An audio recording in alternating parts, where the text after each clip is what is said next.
I am returning to the Philippines because my country is now in crisis. I have my bulletproof vest, hoping that that would be some kind of a protection. But if they hit me in the head, there's nothing we can do there. In a matter of 3-4 minutes, it could be all over, you know. And I may not be able to talk to you again after this. So this is the danger.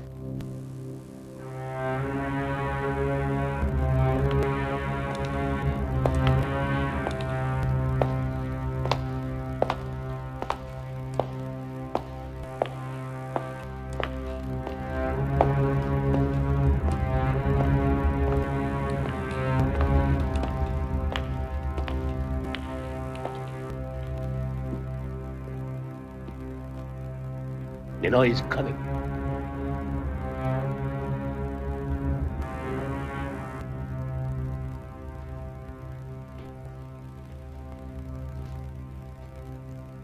I warned him not to come back when I saw him in New York 3 months ago.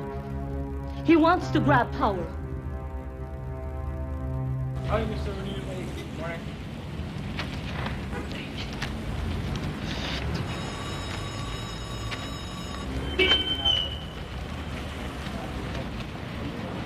Mr. O'Neill! Yes. Telephone call for you. New York. Wait here. Hello. Tony? You gotta stop in Honduras on the way home. The United States is holding military maneuvers there to shake up the Sandinistas. Alex, Marcos and his wife and their goon squads, they have a stranglehold here. All with American support, especially Reagan. Now, Aquino is about to land, and maybe he's gonna say enough is enough. For Christ's sake, Alex, this guy could start a revolution. Tony, cover Aquino's arrival. Then get back here. Just don't forget to stop in Honduras. Alex! God damn! Come on, let's go. We're going to the airport.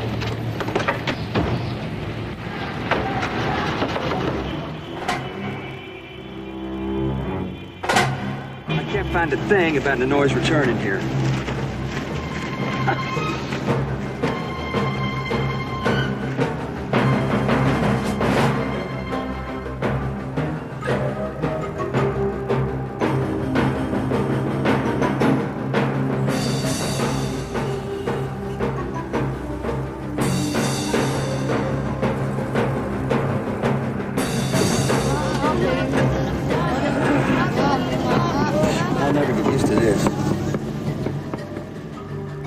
Better get used to it, man.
After years in a Marcos prison and 3 years of exile in Boston, Senator Ninoy Aquino is leaving his family behind to return home to Manila.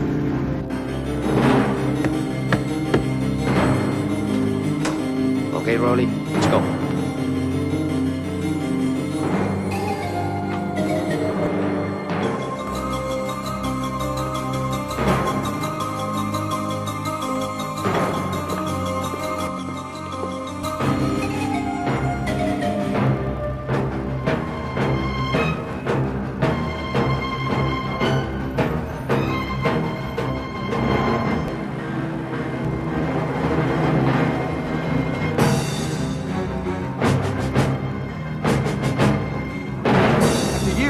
Marcos prison.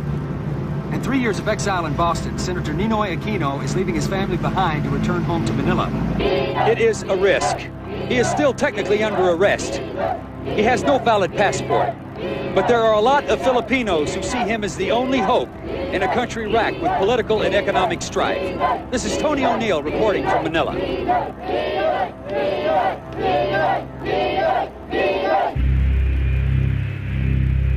I think the very fact alone that we can land is victory enough. Everything after that's bonus. I mean, whether they put me back in the plane and ship me out or bring me to prison, I have promised to return. I have returned against all odds. So that's good enough for me.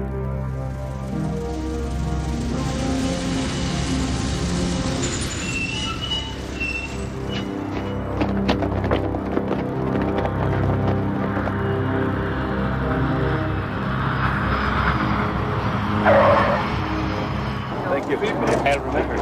I want to kiss him.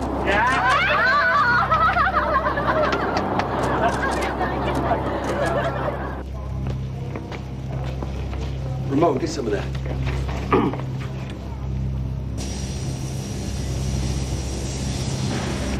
Come on. China Airlines Flight number 811, now arriving at Gate 8.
Kita. Okay. Sige, pwede. Thank you. Sige, mga bata. This way. Nino is coming now.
Did you get anything? I didn't. It happened too fast, damn fast. I bet the bastards killed him.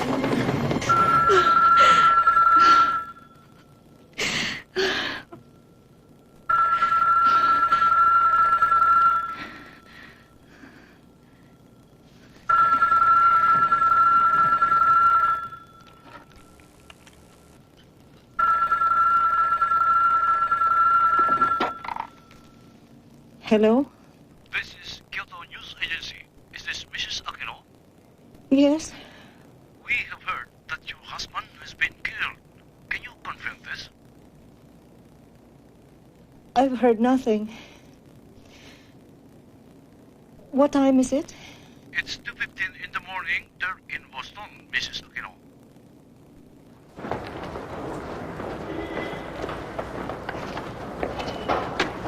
Ben, It's crazy. It doesn't make sense. how does Marcos think he's going to get away with this shit? According to eyewitness reports, a man in his 20s with blue denims rushed around to the front of the plane. He shot Aquino once in the back of the head from behind. Security men immediately opened fire on the assailant with automatic rifles and killed him. Mr. President, who was the assailant?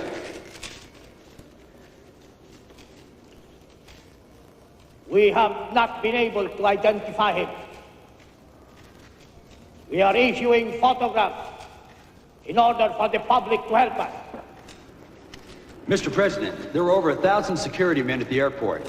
How could a single assassin penetrate the tightest security that's ever been deployed? The protection of a public figure against a determined killer who is prepared to die in the attempt at assassination will always be one of the most difficult, if not impossible, tasks of security men in the world. Mr. President, if I may, what was the motive of the assassin? We have no idea. Probably a plain communist dropout. Why the communists, Mr. President? To create chaos and then take advantage of the situation. We were aware of these plots. As you know, we asked Senator Aquino to delay his return. I would caution all of you not to make dangerous assumptions. We will unravel this tragedy. I assure you that. And here at the State Department, officials sought to absolve President Marcos of responsibility for the assassination. Spokesman Alan Romberg took the unusual step of citing diplomatic dispatches from the American Embassy in Manila to try to disprove a reported link between the Marcos regime and the killing. Embassy reporting indicates that the report alleging that Mr. Aquino was killed by shots from several security personnel using rifles is erroneous. Alex, how in the hell does the State Department know Marcos had nothing to do with this? You know Reagan's not going to be here. You can bet on that. Why don't you ask your boy Mike Hazeltine at the American Embassy? I'm sure he'll give you the real story. Perfect, Alex. Listen, Aquino's wife and children are returning home tomorrow to go to the funeral. I'm going to cover the story. Okay. All right, listen, cover the funeral and then get back here. Remember, Manila is not the center of the universe. Yeah, neither is New York.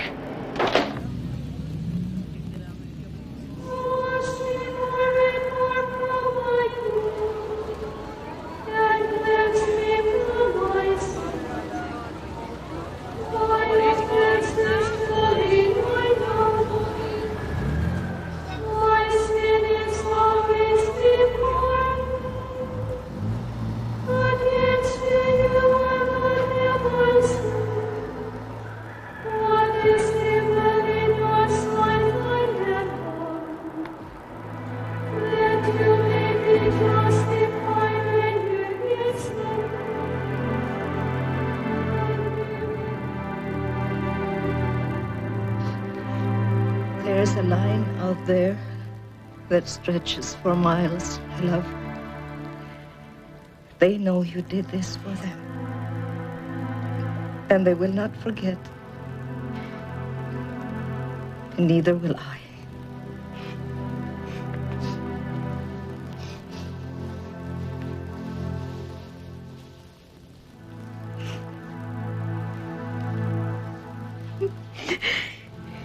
We will not rest until the men who ordered your father's murder have paid for the crime.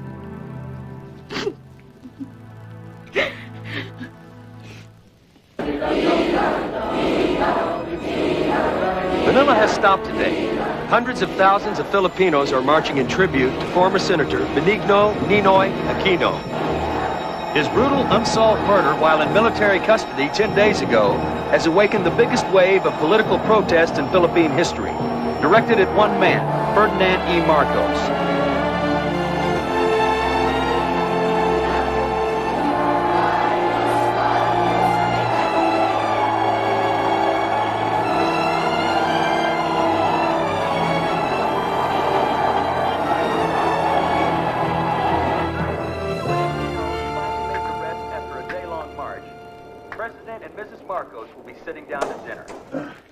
A lavish reception for visiting United States Senator Mark Hatfield. Mom? This is Tony O'Neill reporting from Manila. I want to see everything we have on tape regarding U.S. support to Marcos. How far back? Since Reagan took office, 1980.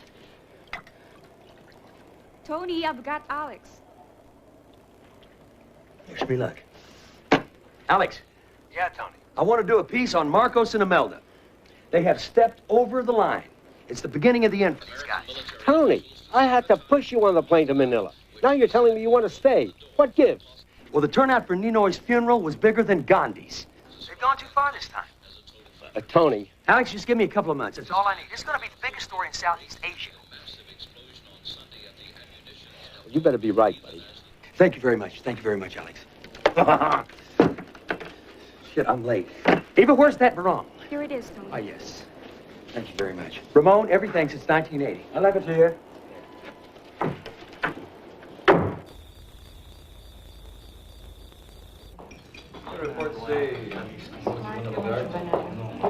Yeah, sure, you know, you can talk this thing to death, but we'll never find out what really happened, you know.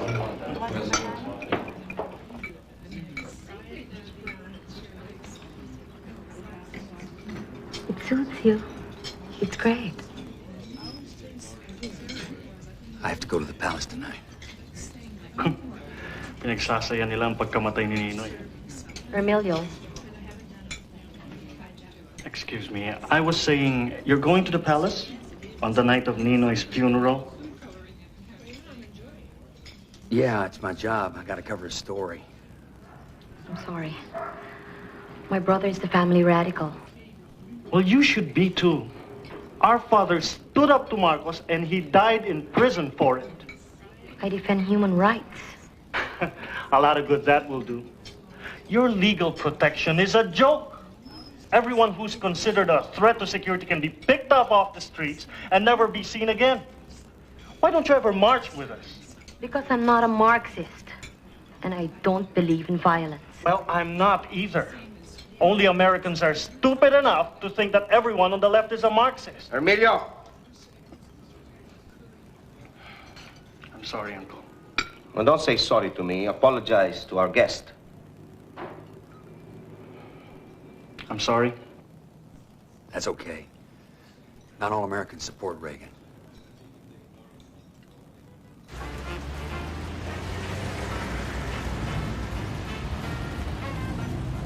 Tony O'Neill, World Broadcasting. Nice to see you. Thursday.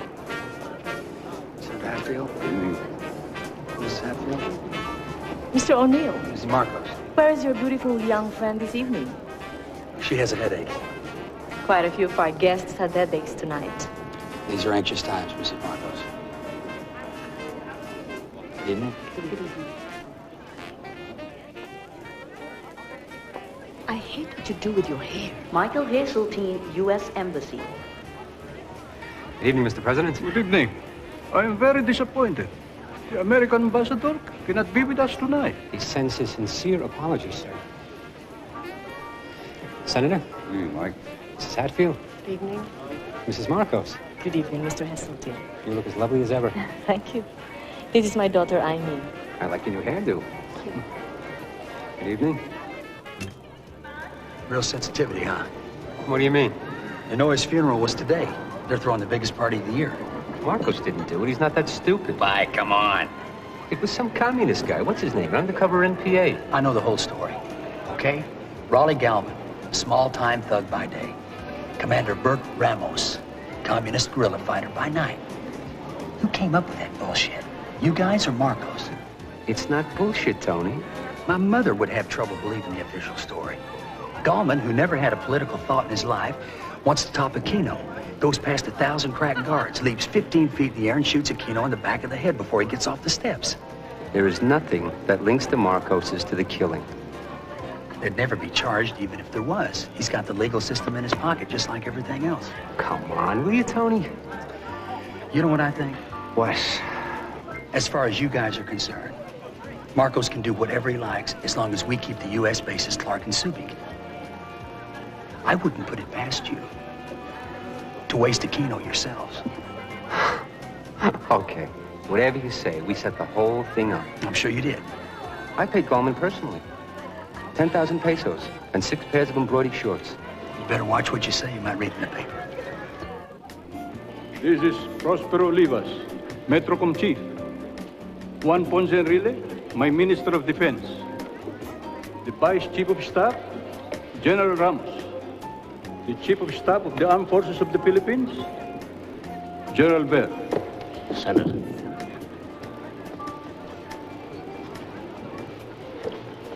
We embrace you, we salute you, we thank you for coming here and helping us during those dark days of World War II. All these fellows fought with us. Love is the most potent force in the world, more powerful than the nuclear bomb. And love can only be expressed in one way: feelings. Feelings, nothing more than feelings, trying to forget my feelings of love, teardrops. The way I look at it, Rolling down the only one who benefited from this Aquino killing are the communists. They have made us look as if we are engaged in killing our political opponents. We have bent backwards in helping political opposition grow and allowed them to win elections that we could have won easily with a little more push. We have written an election code that gave them more rights than they ever expected. But now, the communists have made us look bad because of this assassination.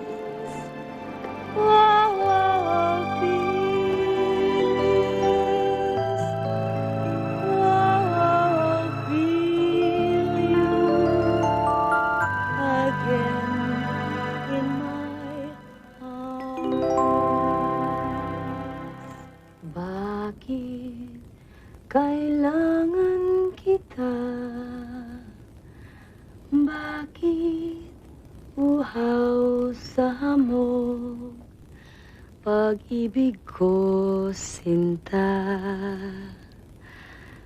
Bakit ang awit ay kailangan ng himig na kailangan ng tinig na kailangan ng titig. What language do you think in? What language do I think in? Yeah. I think in English. Except that when I feel intensely about something, I have to speak Tagalog. Tagalog is for the emotions. And we Filipinos are very emotional people. I've noticed that.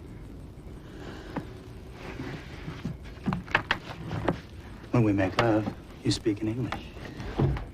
Oh, you don't understand Tagalog, do you? Try me. Kailangan kita. I need you. Sakaling hindi mo alam. Just in case you didn't know. Basta't kailangan kita. As far as I'm concerned, I need you. Magpakailan pa man. Forevermore, my darling. Mahal na mahal kita. Pero kapag niloko mo ko, bubugbukin kita. That sounds beautiful. You don't even know what I was saying. Say whatever you like. You know what I said? What? I said that I love you very, very much. But if ever you cheat on me, I'm going to beat the shit out of you.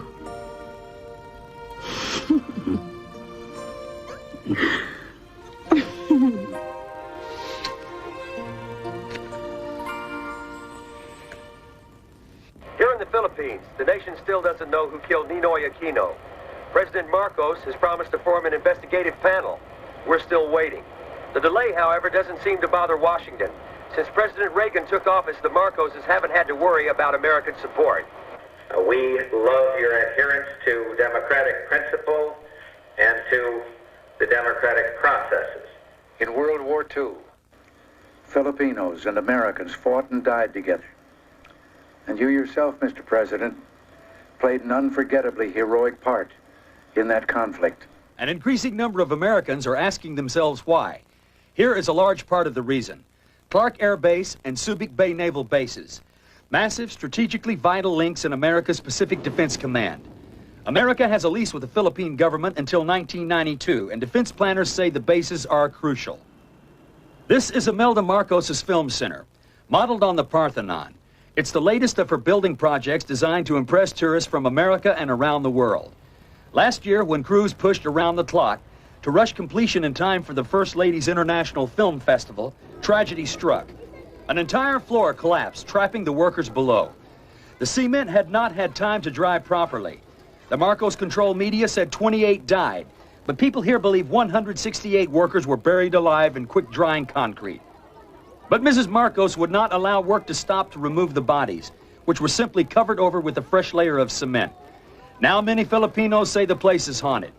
The building opened on time, and Hollywood stars flocked to the gala. It was reminiscent of the lavish opening of an earlier pet project of Mrs. Marcos, the Philippine Cultural Center, when then Governor Ronald Reagan and his wife Nancy were on hand.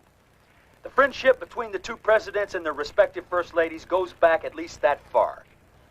The tourists don't come to the place they call Smoky Mountain, a fetid, steaming mass of garbage where 10,000 Filipinos have built a city. Amid this world of stench, they make a living by scavenging through the refuse of Manila.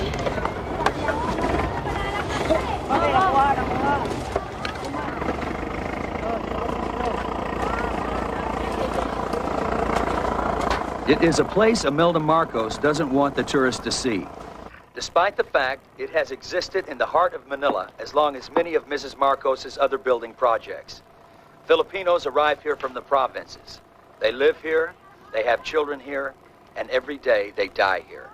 This is Tony O'Neill reporting from Manila. We took that off the satellite.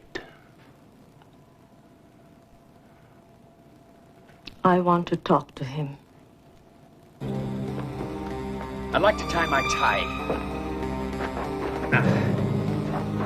Let me tie my tie.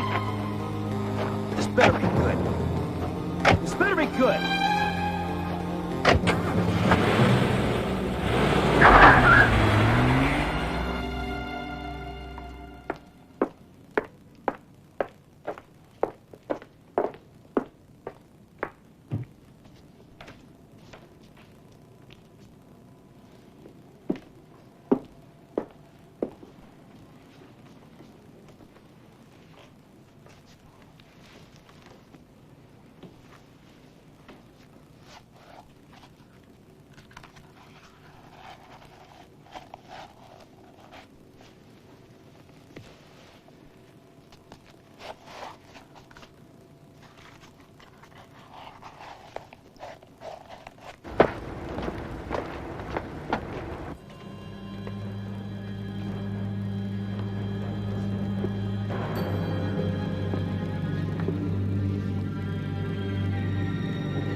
Mrs. Marcos? Mr. O'Neill, you have made me a little sad. I guess that explains my quick departure from home. I'm a fan of yours. Thank you. Even before you came here. I used to see you on American television, and I say to myself, what a young and intelligent man. Now I'm angry at myself because I have not explained to you why I have built all those buildings. You don't think I care about the people in Smoky Mountain, do you? Well, yes, ma'am. I'm sure you do. My report just asked, why don't you spend more money on them? Sit down. No. Here with me.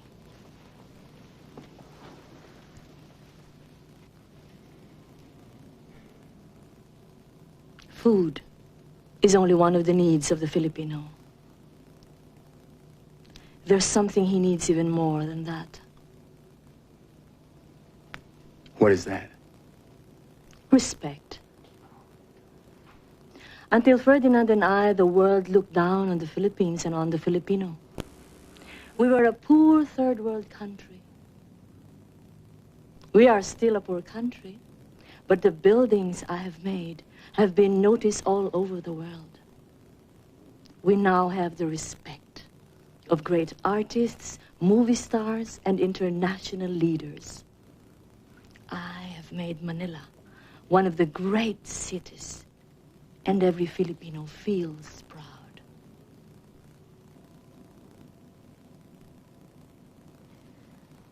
Tony, if there's anything that bothers you about my policies, please come to me. I will only be too happy to explain.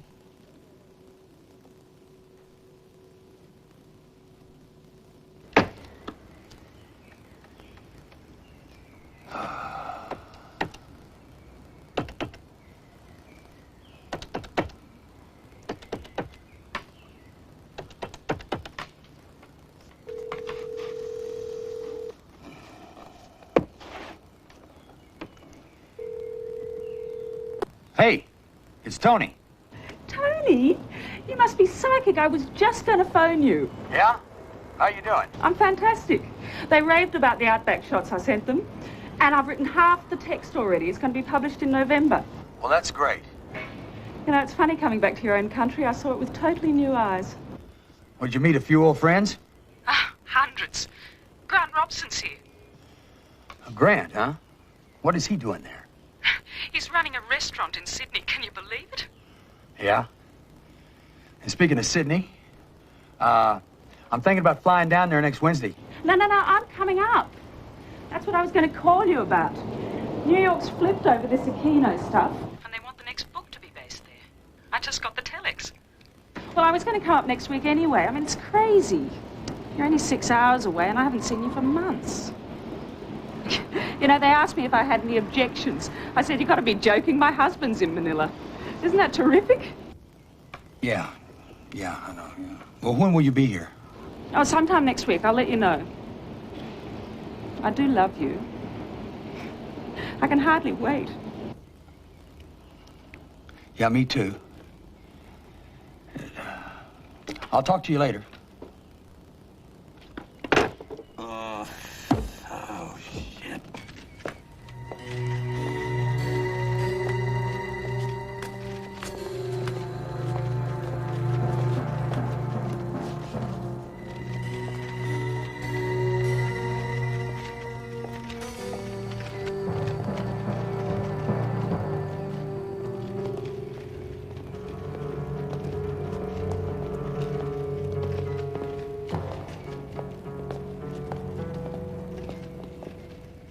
I know there are accusations and suspicions among some of you here that I am linked in some way to the Aquino killing.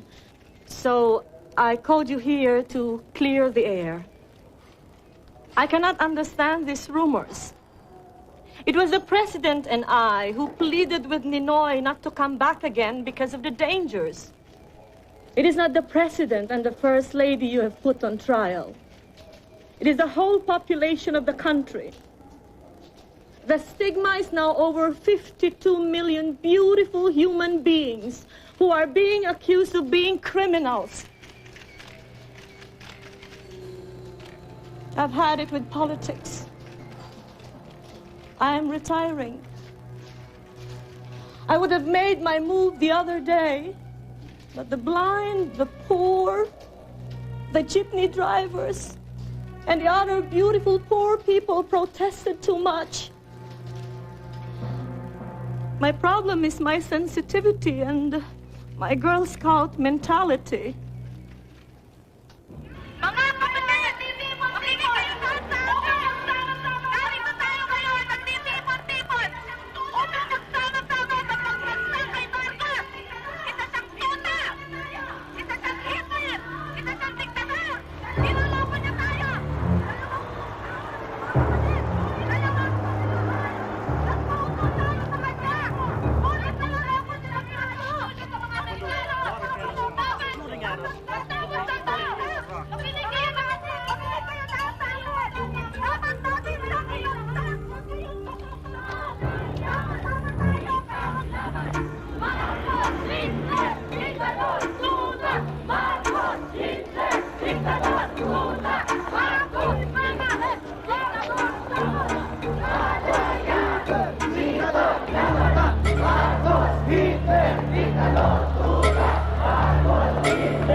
I missed you.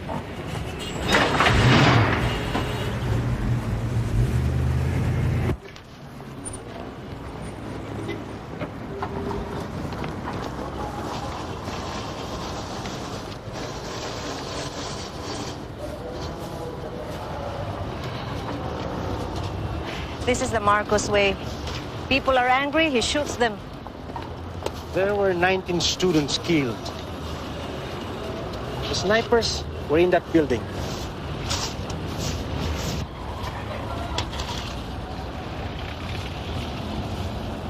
I'm going to march. With who? With the middle class in Makati. With the people who march there every Friday. You know the sort of mood Marcos is in? I'm going to do it, Joker. Until the murderers of these people and my husband are brought to justice.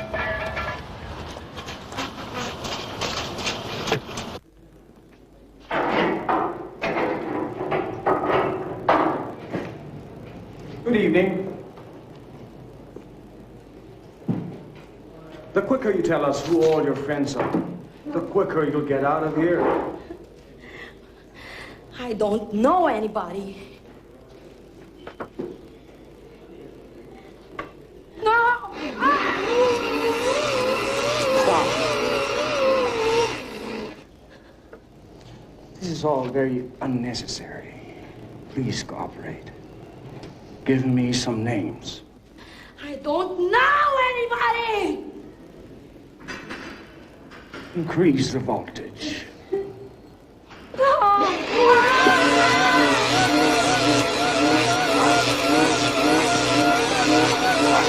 Emilio is dead. Sally's been detained at Fort Bonifacio. God damn it! Do you know anyone who can help? Yeah.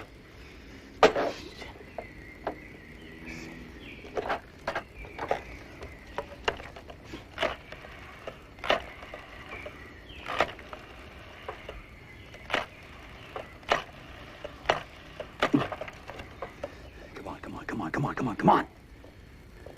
Mike Heseltine, please. Tony O'Neill. Mike Heseltine from Saigon, is he here? Yeah, but it's not the same Mike we used to know. Yeah. Mike, a very good friend of mine, has just been picked up by intelligence agents. She's being held at Fort Bonifacio. What's your name? Sally Balamo. I'll do what I can do, Tony, but these guys don't always listen to us. For Christ's sake, make them listen, okay?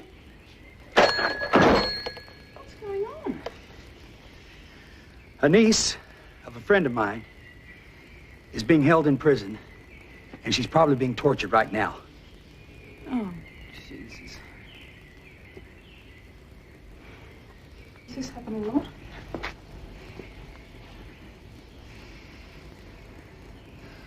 All the time.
Who did it?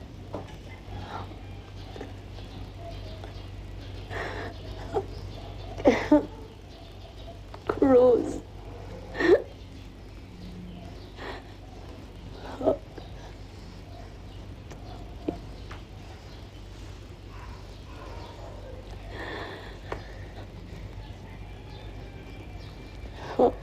It's okay. You're okay now. Only weeks after the Mineola Bridge massacre, Corey is out on the streets demanding the government take action for the murder of her husband. And the people defying the guns are joining her. And the people who are joining her aren't the radicals, they're the middle class. If Corey succeeds in mobilizing the middle class, then Marcos could be in trouble. This is Tony O'Neill reporting from Makati, downtown Manila.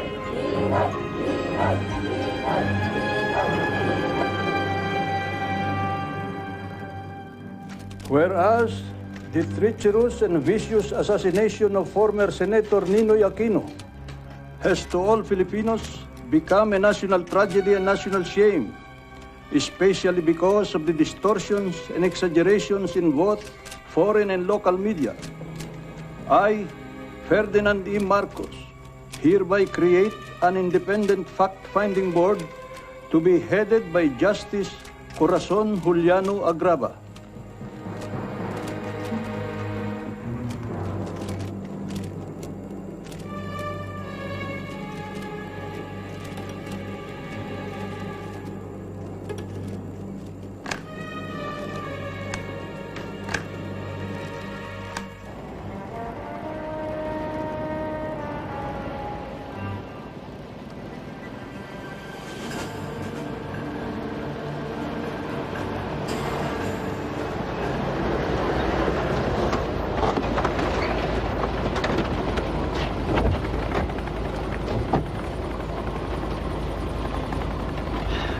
Marcos and Ver are dragging me and the armed forces into the gutter with it. Marcos protects Ver at our expense.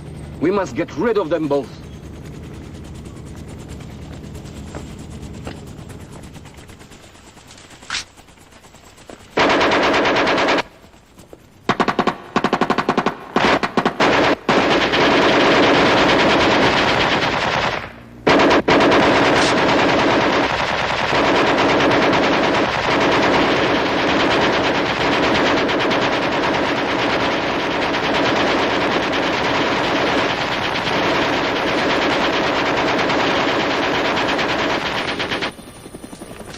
Get rid of that garbage.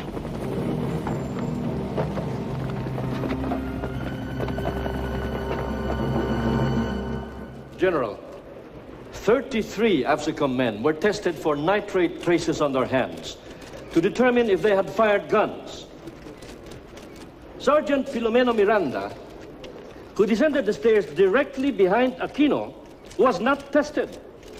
Isn't that true? Yes. It was an error that was discovered too late. General Ver, according to Senator Doy Laurel, Ninoy said that Imelda Marcos asked him not to come home because, quote, some of our boys will kill you to make us feel happy, even though we won't ask them to, end of quote. Have you ever heard of a plot planned by the friends of the President and the First Lady? No. I heard scuttlebutt about a plot to murder Aquino in such a way as to implicate the government. In that case, General, if the government was to be implicated, I presume you began to monitor Ninoy's movements and to make plans regarding his arrival. We did not monitor. Fool! I should not have allowed this to happen. When you are called, you must keep on stressing that you told Ninoy not to come home. I told him and he wouldn't listen.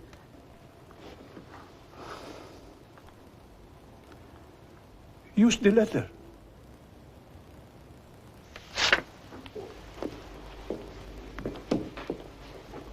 What letter?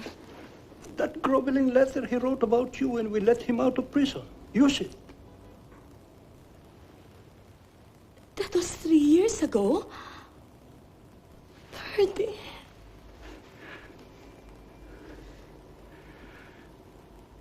Use it.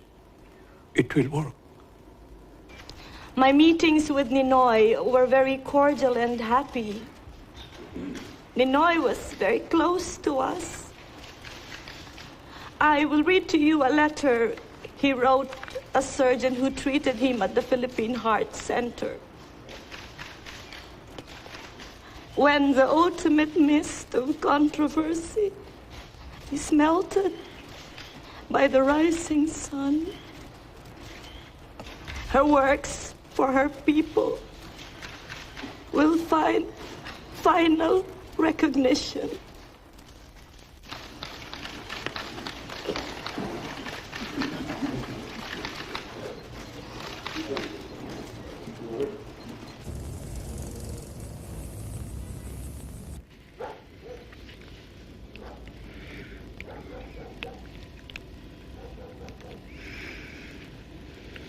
What's the matter? You're so tense. Oh. Nothing. I'm just tired, I guess. Tired. Listen, darling. I don't know what you've been doing these last couple of months, but I've been like a nun. Am I doing something wrong? Ah, no. No, you're not doing anything wrong.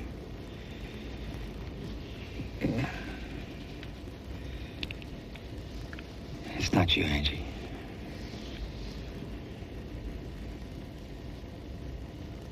Who is it? Don't bullshit me, Tony. I'm too old for it. Oh. It doesn't matter who she is.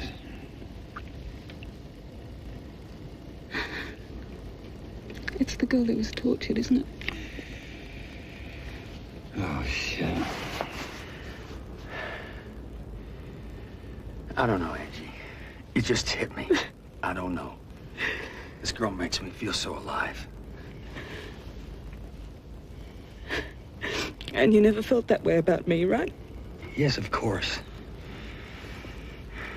I mean, when we first got together, I felt that way.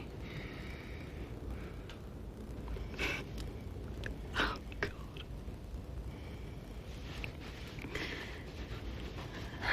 Well, that's it then.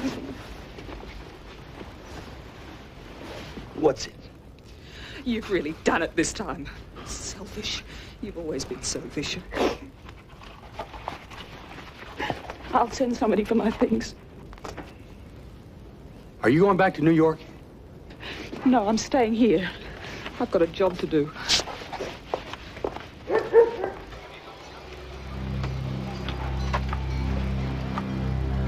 See this man who steps up there? Yeah. He's handing something, probably a gun, to the guy in uniform. A gun? It doesn't prove anything by itself, but it is another piece in the jigsaw.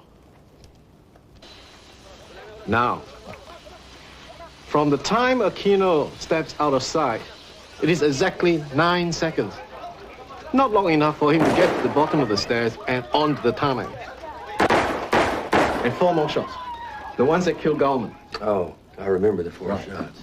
If Gallman was the assassin, why didn't they grab him? There were more than a dozen armed security men around the plane. And where could he have been hiding? So that none of them could see him. It's a joke. Well, what can you prove? We can prove that the military version is not true. We know they're lying. So Ver did it.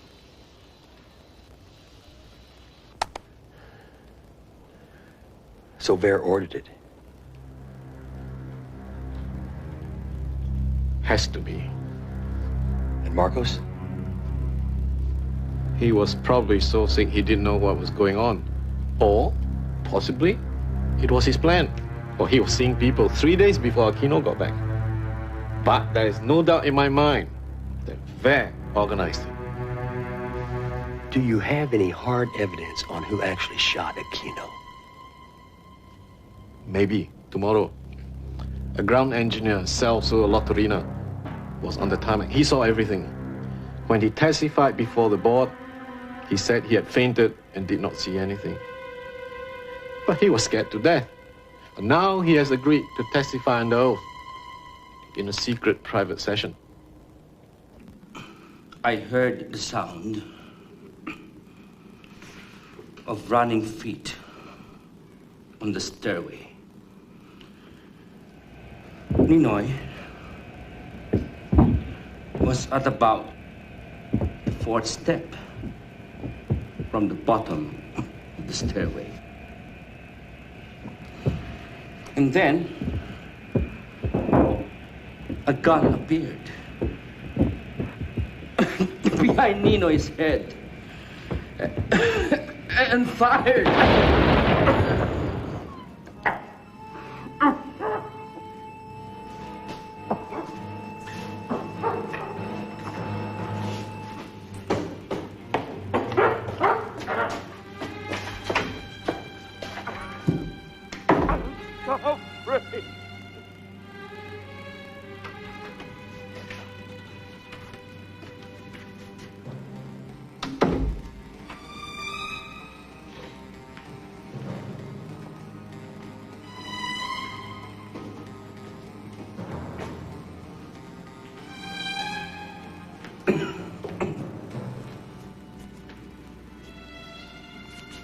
I am ashamed. I understand.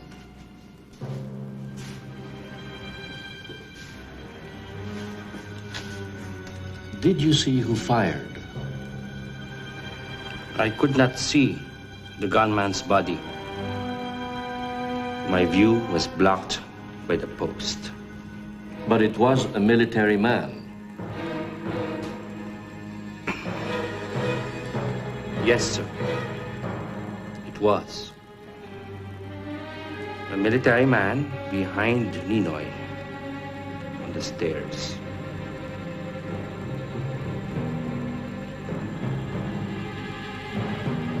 For Ferdinand Marcos, it was easily the worst reversal of his political career.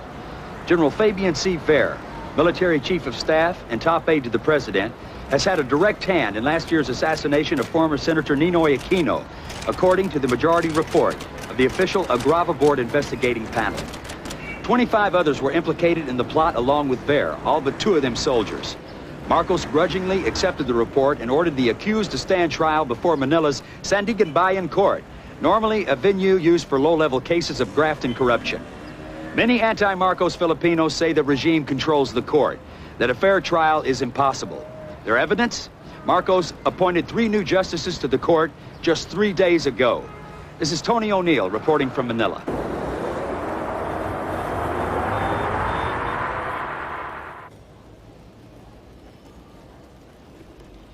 Ver will be acquitted.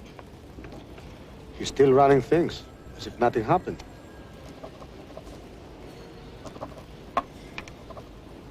Who is that? Tourist.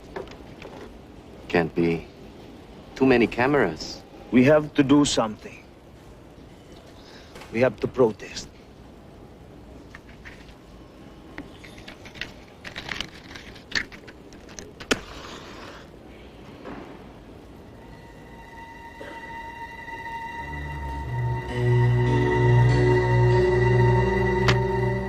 Tony, I still am very fond of you. But all those things that used to fill my head, love and marriage, they don't mean anything anymore. Whew. What are you telling me? You don't want me in your life anymore? I'm sorry. You cannot understand how different it is for me now. Well, maybe not. Maybe not. But I don't want this to end. I won't be able to see you anyway. I'm leaving Manila. Where are you going? I don't know. God, I'm sorry. I'm really sorry, Tony. But I have to fight.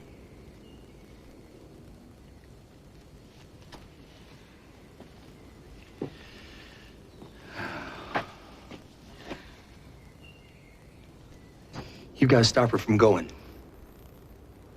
She's already gone.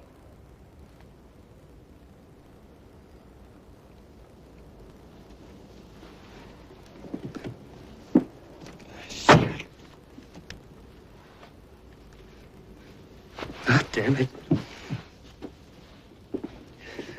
You split up with your wife? Yeah. I'm sorry. I didn't think Sally meant that much to you. I noticed. You know, you're a newspaper man, Ben. You ought to be more observant. Well, some Americans... I'm not some American. I'm Tony O'Neill. And I'm in love with your niece. And I'll continue to be in love with her for a real long time, okay? Yeah, okay. And when she comes down out of those mountains, I'm gonna take her home with me, okay? Okay. Your goddamn country's like a gangster movie. It's really not that bad, Tony. You must understand. We've had 400 years of Spanish Catholicism and 50 years of Hollywood.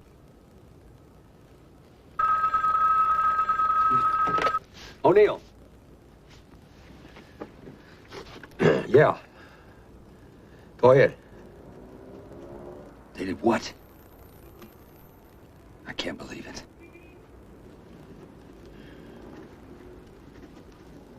Yeah. Thank you very much. Some colonels have started a reform movement. They've broken rank. They've unfurled a banner at the Military Academy graduation parade. They're very brave. They're also very stupid. Yeah, Marcos is going to be pissed. You want to reform the armed forces? I am Commander-in-Chief of the armed forces. If the armed forces need reforming, then I must be at fault. This movement is a direct attack on me, and I won't tolerate it. Sir, we certainly did not intend our movement to imply any criticism of you. We realize that you have so much to do that you could not possibly have time to attend to all the details. General Ver is fully aware of all the problems the armed forces are facing. He can't give them his full attention now because he has been forced to step down while these ridiculous charges are being heard. With respect, sir, and with respect to General Ver,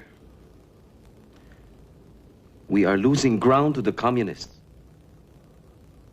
An efficient and well-run army should be able to crush them. We can't.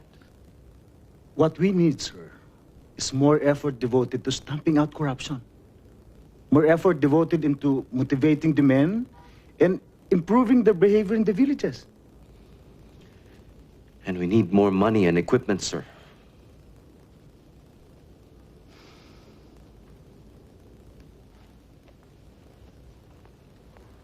I know only too well the difficulties you're fighting under. So does General Ver. I know only too well what it's like to be fighting a powerful enemy under conditions of disadvantage. I led a guerrilla force of 8,000 men against the Japanese during the Second World War. But there must be no hint of dissent in my armed forces. None. Are there any questions? How many members do you have? Don't bullshit me. I want the truth. Hundreds. We are sure that 70% of the officers will be with us. How many have you got now? Odd numbers. 300 but more every day.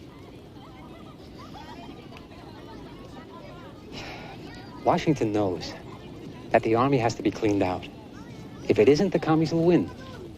If the defense minister was given the power he's supposed to have, we'll have a real army within 2 years. Now, Ver has to go.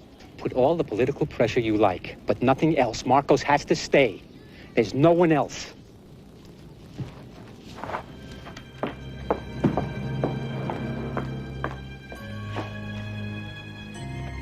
Think what a lift it will give to your enemies if the people start believing it.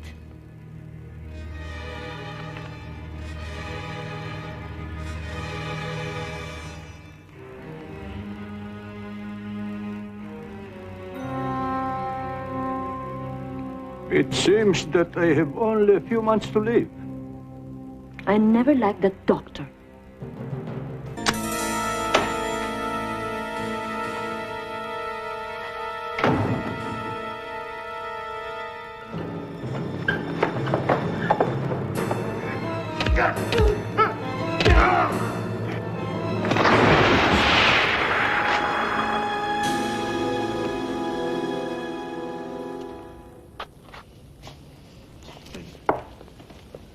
Nakakausap ko yung mata ko. Mga anong oras po nangyari? Alas 9 po, sir. Sorry, sir. Sige po. Salamat po.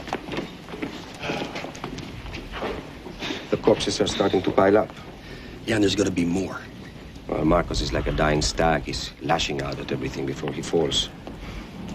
I just don't understand how he gets away with it. He doesn't care what people think anymore. That's what makes him really dangerous. I'm starting to worry myself. Well, you should. Cruz's men are outside your windows till 4 in the morning. You should be careful, too. You haven't made many friends. Is this going live to air? Yes, sir. What time is it there? Sunday, 10 a.m., sir. And as you asked, it's going live to 50 million viewers all over the U.S. 10 seconds, sir. 10, 9, 8, 7, 6.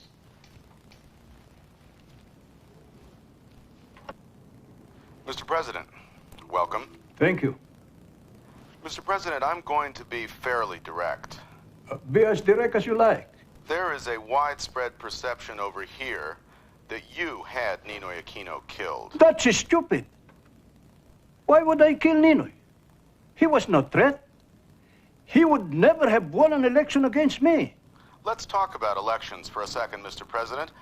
There's a feeling that your presidency is no longer legitimate, that as a result of the Aquino assassination, your mandate is gone. Nonsense. My mandate is as strong as ever. Would you be willing to test that mandate by holding an early election? In answer, I announced that I'm willing to hold a snap election, probably in 3 months or even less. You're serious? I'm ready, I'm ready, I'm ready. There have been allegations that you have conducted massive voting fraud in the past, Mr. President. Will you allow observers in to oversee the elections to make certain that they're fair? You are all invited. Wherefore, considering the evidentiary fact as found in the record, the court finds you innocent of the crime charged. Accordingly, they incur neither criminal nor civil liability. The release of the accused who are under the custody of the commanding officer is hereby ordered.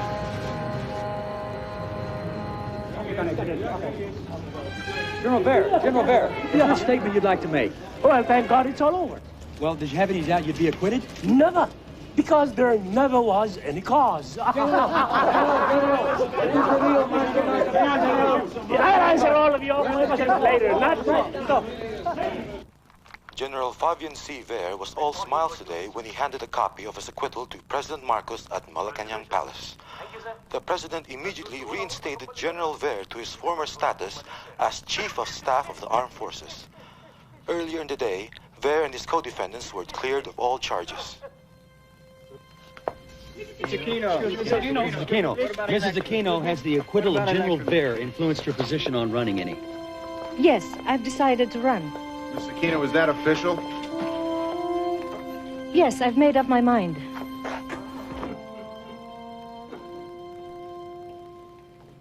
So the grieving housewife is running. Good. She has some support, sir. I want the polls to be conclusive. I want a well-run campaign. And I want a maximum effort from you. I want to win by 3 million votes. That might be a little optimistic, sir. Make it happen, Johnny. Make it happen. Ma, juicy fruit, juicy fruit. Ma, juicy fruit, juicy fruit.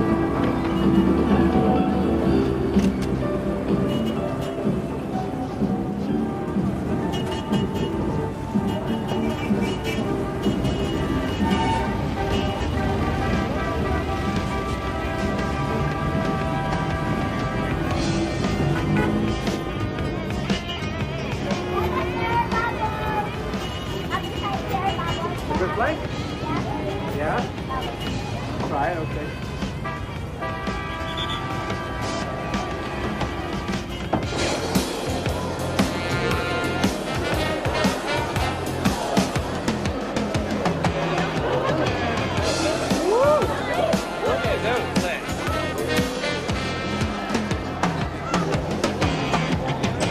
I'd like a rum and coke, please. What you want? Yeah.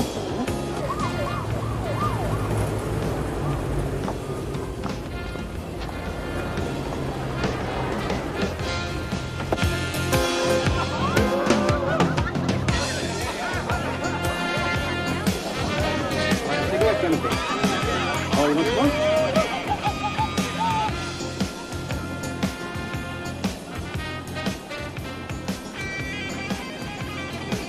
Don't you feel just a little ashamed of yourself? No, I don't. Those girls have to do it. Yeah, but that's the reality here. Still in love with the Philippines? I don't think I ever want to leave. My publisher's giving me frantic wind-up signals, but I've managed to convince him it'd be crazy to leave before the election. The elections won't change anything. Why? Because Marcos is going to cheat. He doesn't need to. He has years of political experience. He's an old political hack. How can she run the country? She's only... Yeah, I know. She's only a housewife. You know, I'm sick to death of hearing that line. Well, it's true. Look, just because she's had to play second fiddle to Ninoy all these years doesn't mean she's an idiot. Politics in this country is the toughest game there is. You gotta be able to cut deals and tough them out. Which, of course, no woman could ever do, let alone a housewife, right? My God, it's all coming back to me. What? Oh, you remember all those arguments we had in the bars in Saigon? You know, when Tony first introduced you, he said that when you were at college together, you used to be a liberal. God, if it's true, you've been moving to the right at the speed of light ever since.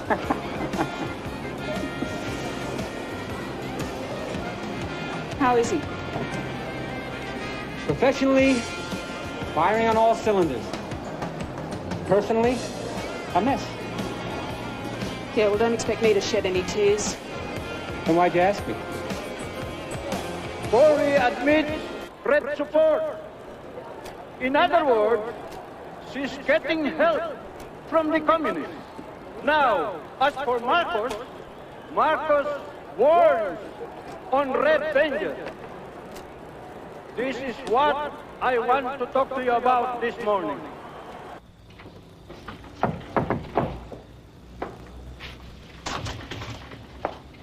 Who is it? Mike. Come in. How you doing? All right. Cory's blown it. Read this interview she gave the New York Times. Marcos has distributed thousands of copies of it. She's going to call a ceasefire with the communists for 6 months so they can talk. What, is she joking?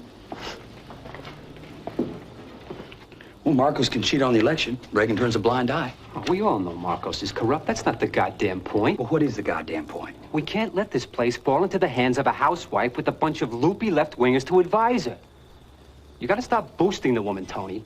You guys in the press are giving her a free ride. Listen, I'm not giving anyone a free ride. And I'm not giving you guys a free ride either. Yeah? Well, be careful, buddy. Be careful? Be careful? What's that supposed to mean? What are you telling me? Told the official U.S. line or else? You can push whatever line you like, Tony, but this isn't home. You do too many more pieces like you're a Melville story. Yeah, and what? This is the Philippines. Guns, goons, gold. It's a dangerous life.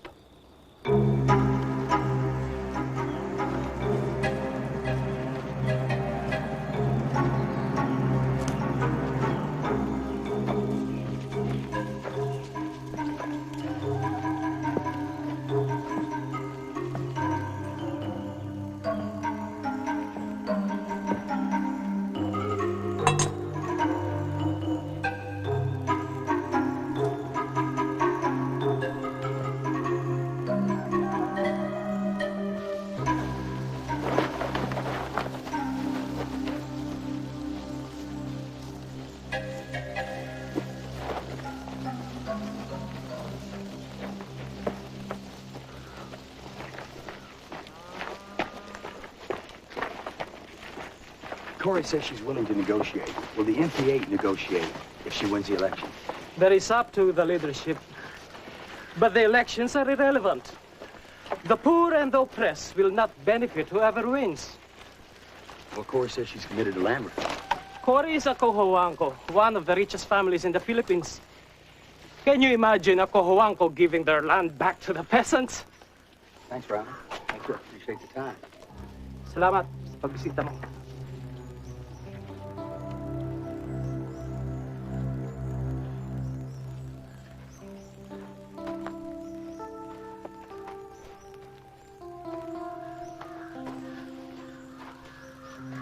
What are you doing here?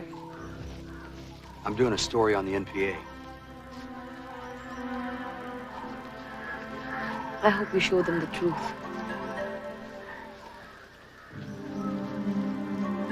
What is that? The truth. We help the poor people. Nobody else cares about them. But we do. Have you killed anybody? I have to go now.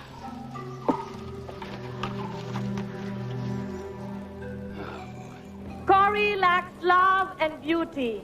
What our people want is a woman a woman without makeup and manicure.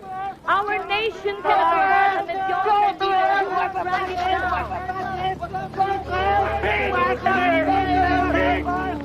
There's a joy in living, and all my life I will offer you. 'Cause if you only know, I really love you. My life begins anew because of you.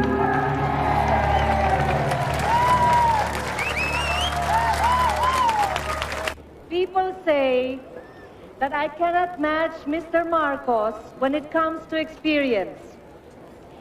I admit that I have had no experience in cheating, stealing, lying, or assassinating political opponents.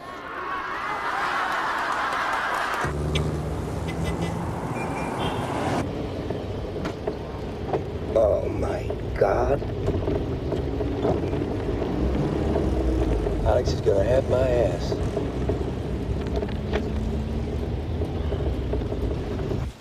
Alex. Yeah, Tony. Listen to me. Tomorrow's New York Times is running a story saying that Marcos's war records are a fraud. What? Well, according to Army war records, Marcos never led any guerrilla resistance group anywhere during the Second World War, and he never won a Congressional Medal of Honor. In other words, he's a liar. It's a real break for Corey. How did the New York Times get it? Don't ask. Okay, I just couldn't get it here. But I'll have the first Manila reaction for you, okay? Okay. Listen. The stuff you've been sending lately, no complaints. We're glad you're over there. Alex, what happened? Did you have a heart transplant or something? Why do you say that? No offense, I'm just not used to your praise. Tony, this is Marcos. I'll get back to you. What? Marcos for Ben.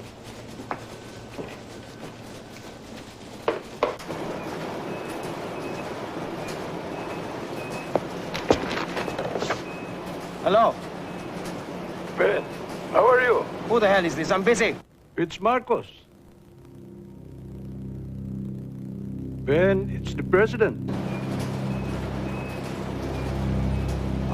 Mr. President, how are you? Haven't seen you for a while, Ben. No. Why don't you come and have a little talk? But it's midnight. There's a car waiting outside your office.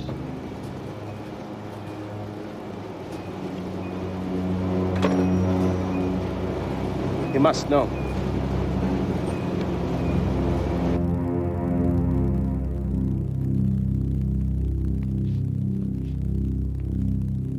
Haven't seen you for a long time.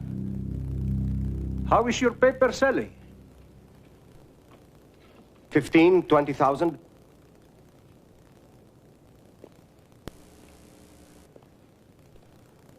I heard it was a lot more than that. Well, I haven't checked for the past few weeks. How would you like to be Consul General in San Francisco? I don't have enough money for that. Money's no problem. Thank you, Mr. President. I'll discuss it with my family. Good. You know, I like to help old friends.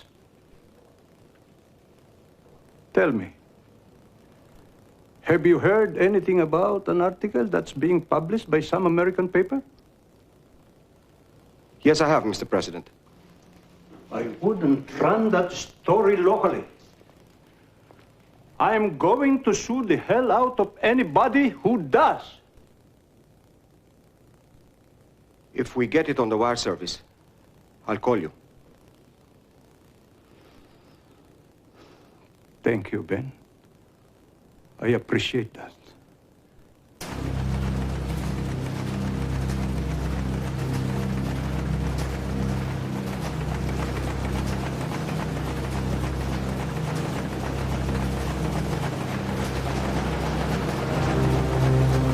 The election tide in the Philippines appears to be running strongly in favor of Cory Aquino. Election crowds chanting her name continue to grow in massive numbers while Marcos crowds dwindle. The fake war medal story is the latest body blow to the Marcos campaign. Many observers here agree a fair election would result in the unthinkable, Cory Aquino toppling Marcos. But a leader of a Filipino watchdog group says there is only a 50-50 chance of a fair election. The Aquino campaign has asked poll watchers never to let ballot boxes out of their sight. Marcos has called in the army to, in his words, safeguard the election process. In Washington, President Reagan has called for a fair election. Senator Richard Lugar and a team of U.S. observers have arrived here to monitor the election process. But Filipinos are frightened. Villagers know the gunmen and the army will be around long after the observers are gone. And so, as Cory Aquino approaches her last campaign rally, the question appears to be not whether she can win, but whether a fair election process will allow her to win.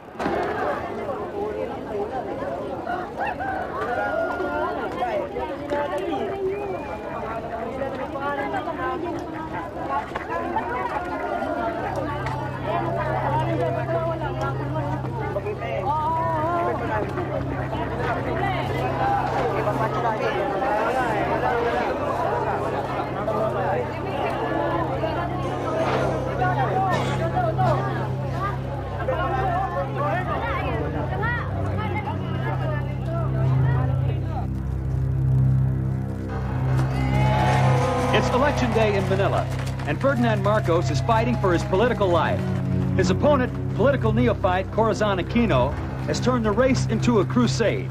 But still, Marcos holds most of the cards. This is Radio Veritas. We have another request for volunteers to go to the polling place at Guadalupe School on Yabot Street in Makati District. The NAMPREL coordinator there has just called to say a group of rowdies are intimidating the voters and not allowing them into the building.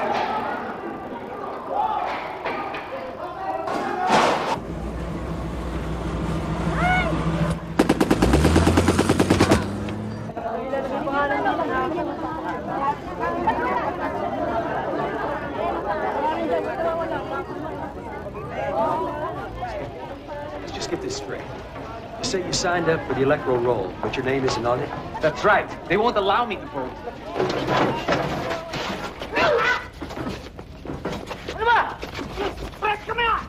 If you want to be a hero, my friend, go ahead. Good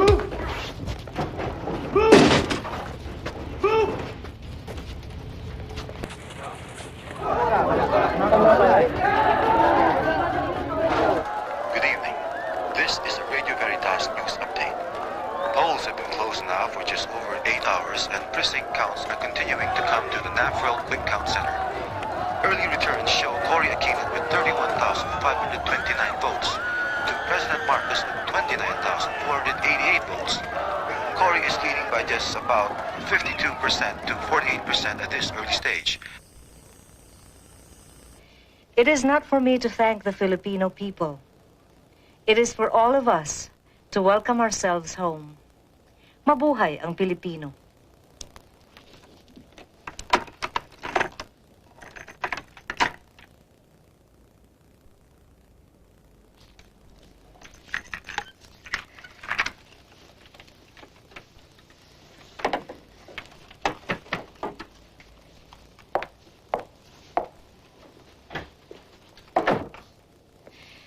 Please deliver this to Radio Veritas. It's my victory speech. The results won't be out for days. I've won. The trend is clear and irreversible. The people and I have won, and we know it. Nothing can take our victory from us. Is the woman mad? No power can pry from our hands the freedom. The election count won't be finished for several days. It was your job to manage the votes, Fabian. But I did, ma'am. Then why is she saying she has won? Have you organized the votes or haven't you? They are organized, ma'am. Don't worry. When the counting is finished, the president will be ahead by at least 1 million votes. Only 1 million? I hereby proclaim Ferdinand E. Marcos as the duly elected president. Despite continuing charges of vote count fraud, President Marcos had himself declared re-elected today, and he did it in the National Assembly. Meanwhile, President Reagan's troubleshooter, Philip Habib, arrived in Manila to an almost impossible situation. Both sides have polarized further. The United States increasingly viewed here as a country that props up a dictator, one who, after this election, has little support of the population. Does somebody have to get killed to show Mr. Reagan there's something wrong with the election? Opposition newspaper editor Ben Balamo says that President Reagan's suggestion for Marcos and Cory to join the same team shows Washington's lack of understanding of Philippine politics. American foreign policy must look at the Philippines as a basketball game. After the game, no one should be a sore loser. There's only one difference. Over here, they bury the loser. Meanwhile, on Capitol Hill in Washington, some of President Reagan's strongest Republican supporters joined the Democrats in condemning the Marcos election. The judgment the Senate came to this morning by a vote of 85-9 that the election was fraudulent. And it's time that the President of the United States speak on this issue. Cory Aquino has been elected President of the Philippines, and it's time to call a spade a spade. The time for fence setting is over. We're concerned about the violence there and the possibility of fraud, although it could have been that all of that was occurring on both sides. Fraud on both sides? Now, this is the kind of stuff that makes me proud to be an American. How can you live with yourself, Mike? Like all good Americans living in the Philippines, with my eyes closed. How could your president say such a thing, Mr. Bosworth? Do you think there was cheating on both sides? No, I don't, Mrs. Aquino. You see, our evidence has been that the cheating was overwhelmingly on the government side. Have you told Mr. Reagan this? Yes, and so have a lot of other people. According to today's news reports from Washington, little seems to have changed. President Reagan says he's ready to hear all the evidence of election fraud in the Philippines, but hints that strategic interests will be more important in determining the future of U.S.-Filipino relations. Sometimes policy moves slowly, Mrs. Aquino. For a long time, the White House thought of Marcos as a friend. And it naturally takes some of them a little while to come to terms with the new reality. But the murders continue, Mr. Ambassador. I won this election. Even with Marcos's cheating, I won over 60% of the votes. I am the rightful president of the Philippines, and the people will take to the streets before they allow Mr. Marcos to resume his rule. Will you tell your president that? I will.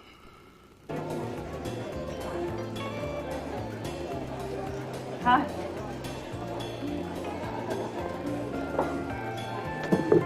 Whiskey and soda, please.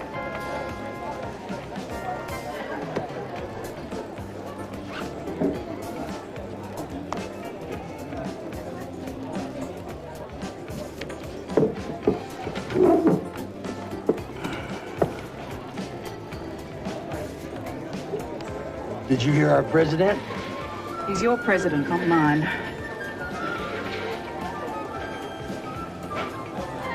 If you're going to be the bitch every time I talk to you, I won't even bother. Well, what do you expect? I mean, the last time we tried to talk to one another sanely, it ended in a shouting match. Yeah. Yes, I did see Reagan. It was depressing, wasn't it? Did you get in touch with your lawyer? No, not with all this going on. Sorry I'm late. That's okay. Tiger Texan, this is my husband, Tony O'Neill. We've seen each other around. Yeah. Who'd you vote for, Tiger? Corey or your commander-in-chief? I prefer not to talk about it. I was just curious. Wonder how you guys can keep taking orders from an asshole with fake medals on his chest.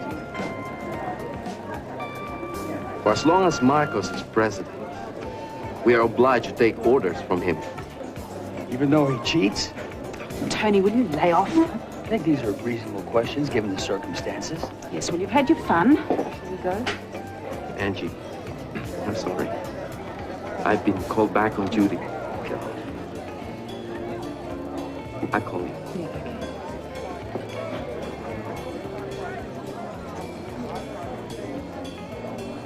okay. Busy boy. When are you going to grow up?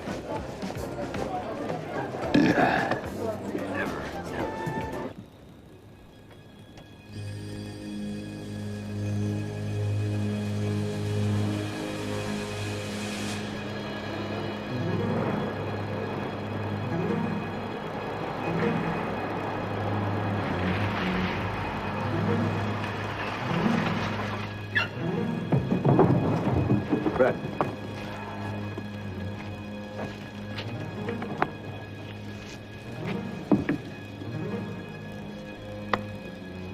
Ed, you're crucial to us.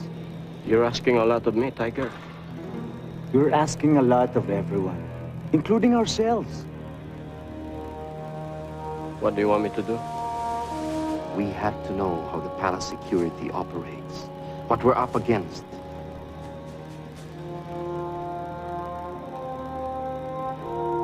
I can't betray the president. I took an oath. How can you respect a president who wears fake medals on his chest? 4 Academy-class captains. On a moral issue like this, can we all be wrong? You're one of us, Ed.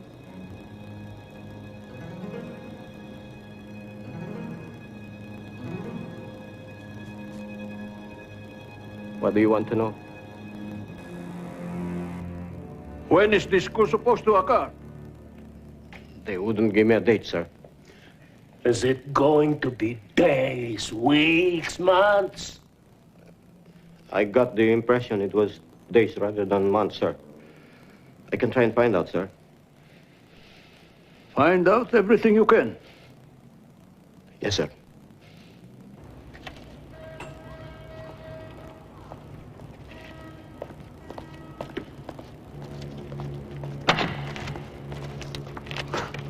You couldn't have picked anywhere more private than this? We have to be careful. What's on your mind?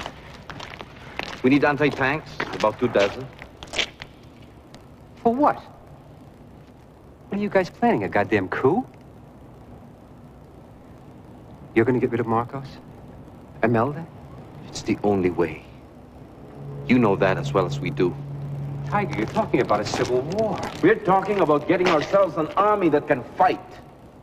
You want to beat the communists? This is the only way. If there's a civil war, the communists will be the only winners.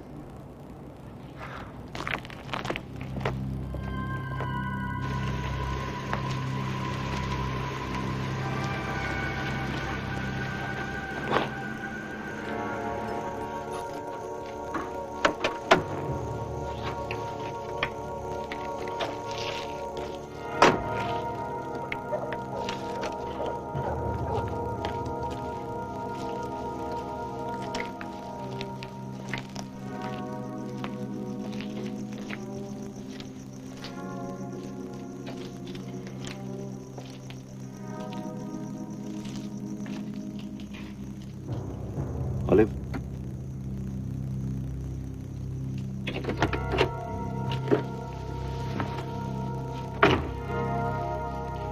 You did me a big favor once, Ben.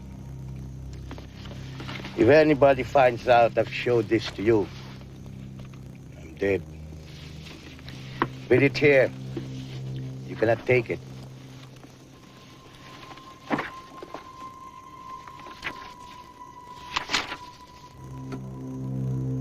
What are these?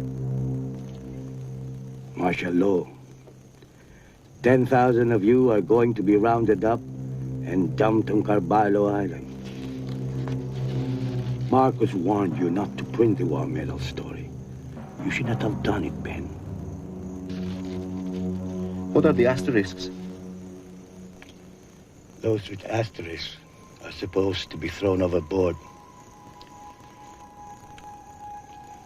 Make sure you're out of here by the 27th. Here's air tickets and money. That article you wrote saved my boy from jail. I do not forget things like that. Get your family out too. I have a niece up on the hills. If she's captured, please let her live. I cannot do anything in that area.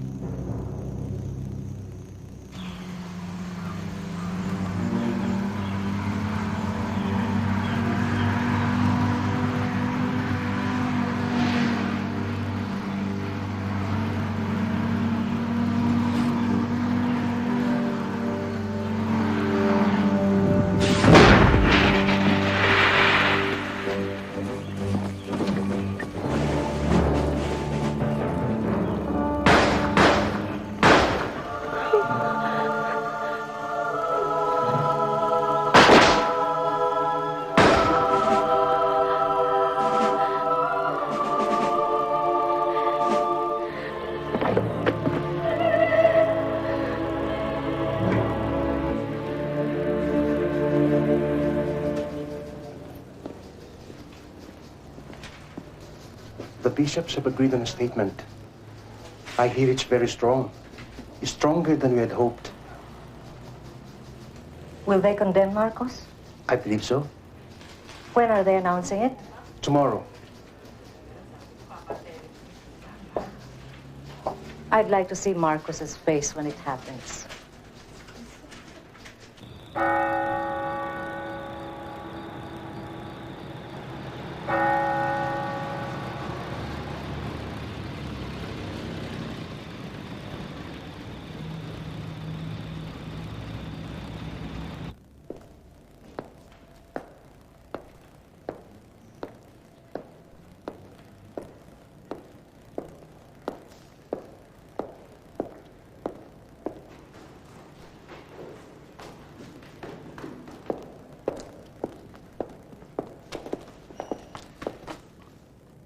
Madam, you should not have come at this late hour. Don't you know?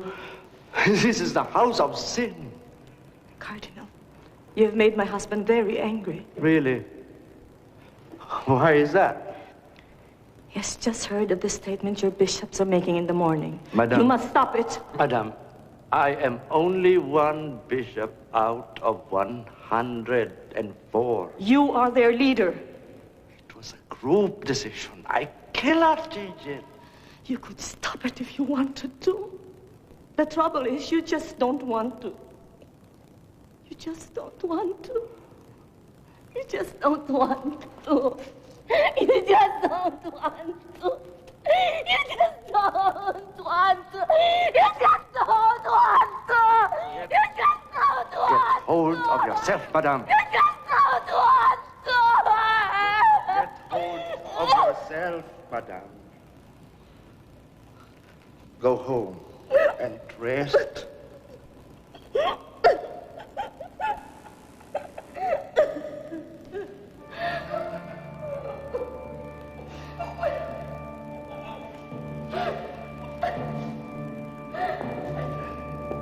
To the Filipino people, we say, now is the time to speak up. A government that assumes or retains power through fraudulent means has no moral basis. If such a government does not of itself freely correct the evil it has inflicted on the people, then it is our serious moral obligation as a people to make it do so. This means active resistance of evil by peaceful means in the manner of Christ. The way indicated to us now is the way of non-violent struggle for justice. The church has showed its real position. They were for Cory all the time. They were the only reason why Cory got any votes at all. Priests and nuns forced them, intimidated them. We have reports all over the country. The church is riddled with communists. They put on a white collar and think they can get away with murder. They killed my supporters in the countryside. I have heard dozens of stories. Forget about them. Nobody listens to them. You won the election. You are the president. Concentrate on your inauguration. Hello? Uncle, it's me. Sally? Where are you calling from? From Manila. I left the NPA. Don't come here. Our house is being watched. But I have nowhere to go. Well, go over to Tony's place. I have to get out myself. I'll meet you there in a couple of hours, okay?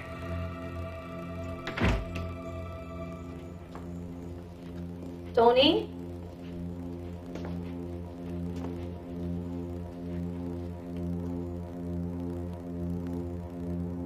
Tony?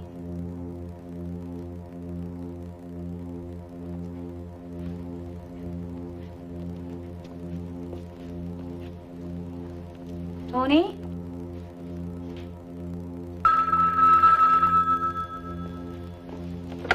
Hello? Hello? Hello?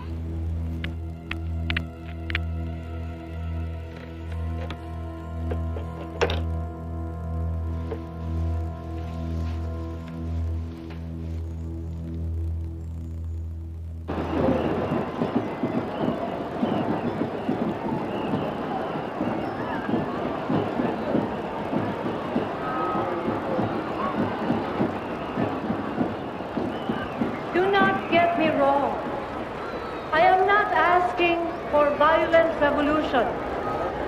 If you are with me and Goliath refuses to yield, we shall keep dipping into our arsenal of nonviolence. Sorry I'm late. She's asking for a boycott. There are 7 steps I propose. First, on the first working day after the inauguration of Mr. Marcos as fraudulently elected president, we shall hold a national day of prayer and nonviolent protest.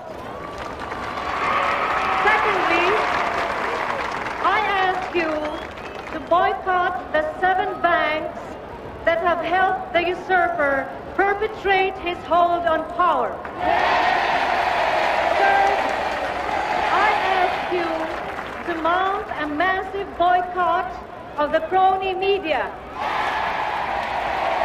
Let us paralyze them.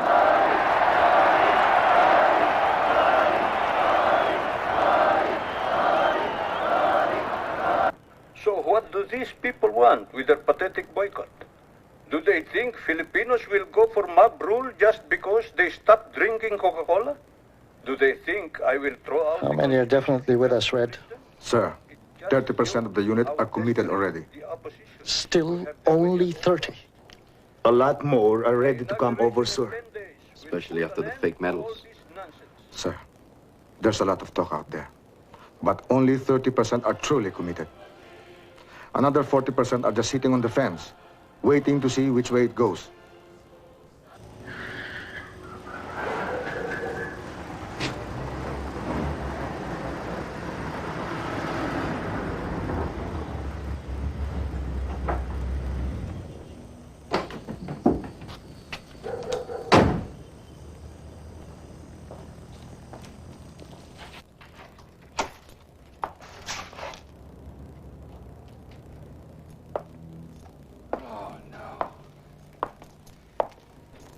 Oh, shit.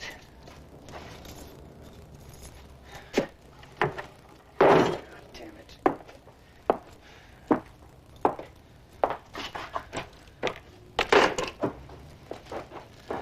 Sonny! Ben? I just got you. Sonny! God damn it. Silly. What are you talking about? I told her to come here and hide. Oh, goddamn.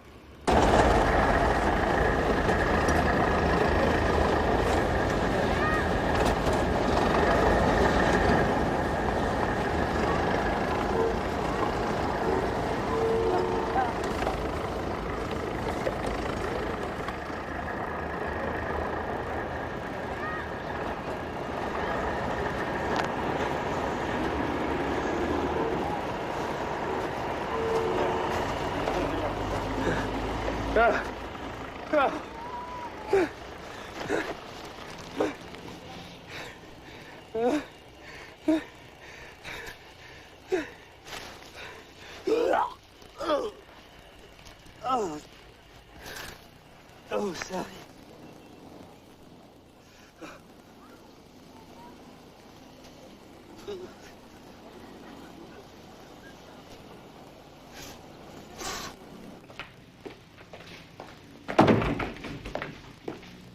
Sir. The course set for Sunday. 2 o'clock in the morning. We still don't have definite proof that Enrique is behind it, Apo. But they're all his men. Of course. He's behind it. He's taking advantage of all the Corin nonsense to make his grab for power. By Sunday morning, Johnny Ponce Enrile is finished. Make sure of it. Yes, sir.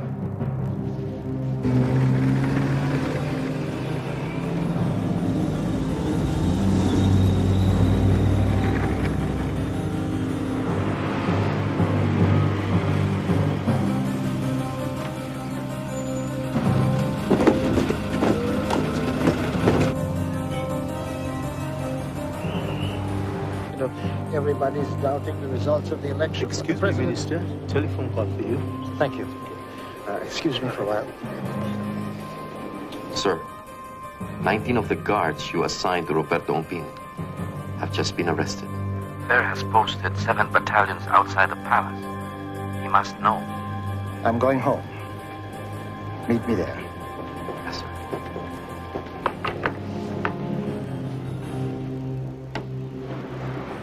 Kanina pa kayo naantay ni Sir? Salamat. Afternoon, sir. Good afternoon, sir. Sir, Fair asked me to a secret meeting at the Bayview Hotel. It's a setup, sir. They were going to kill me. Nothing surer. That explains the build-up at the palace. This is it. How many men have we got? 150. Look, get all our men out to Aguinaldo. Get as many weapons as you can lay your hands on. Yes, sir. See if you can get Sin and his bishops to support us. Yes, sir. Look, I'll get Eddie Ramos. If he comes with us, maybe you've got a chance.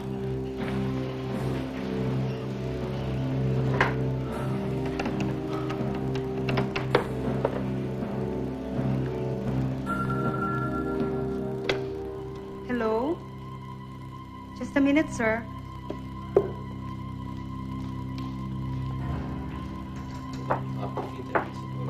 Excuse me. Telephone for you, General Ramos. Thank you.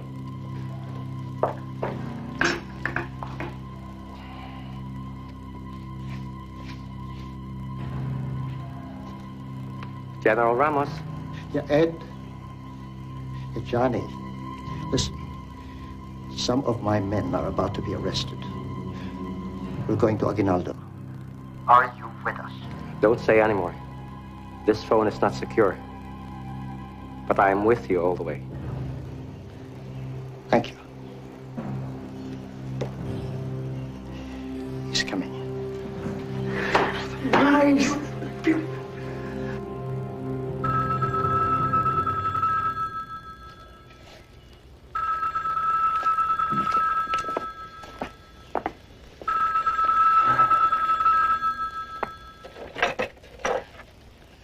Yeah. Tony. I just heard about Sally. I'm so sorry. Well, thanks. I really appreciate the call. I just can't believe it. Well, they killed Aquino on the tarmac. Young kid with a conscience is all a day's work to guys like Cruz. Can you prove it was him? No. No, he's not that stupid.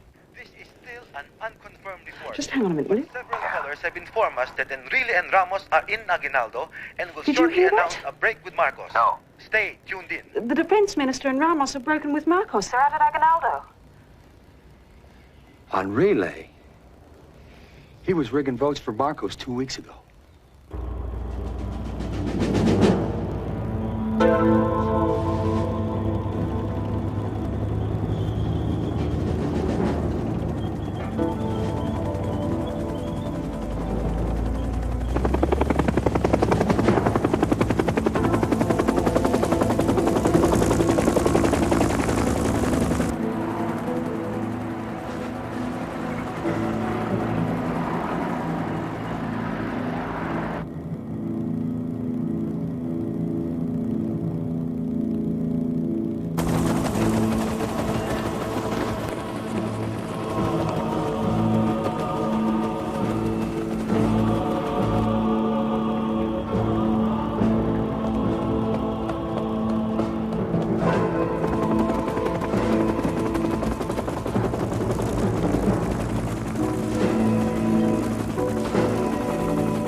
What's happening? There's 300 of us in here. There's about 10 battalions of them out there. They've got tanks and heavy artillery. We have nothing but small arms. We're as good as dead. Well, if you don't stand a chance, then for God's sake, surrender. They'll wipe us out. And then the whole country will be up in flames. So when they come for us, we'll fight.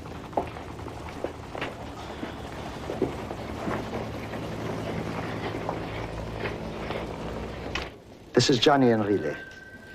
I just called to inform you that Ramos and I have broken with Marcos. I just heard. The situation isn't good, so any help from you would be appreciated. There's not much I can do, except pray. Even that would help. Ramos and I are fighting this to the death. Good luck.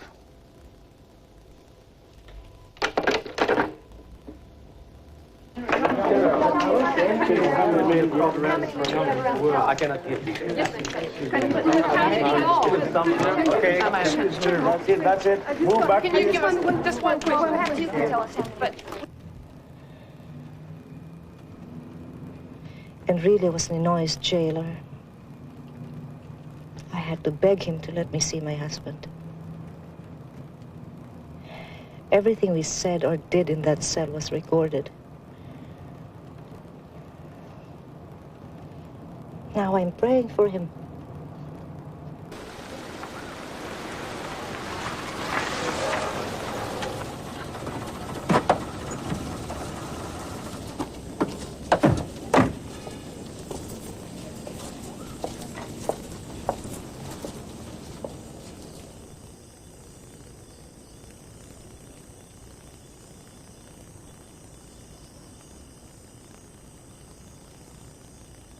The president of 1986 is not the same president who we pledge our loyalty to. He has put his personal interest, his family interest, above the interest of the people. Therefore, Look at I would them. like to appeal to all the... They try to make heroes of themselves. They're traitors. They tried to start a revolution and they failed. I should have stopped Enrile years ago. And Ramos is your cousin. Your cousin! He's a weak man, a totally weak man. He's against me for years. Wipe them out.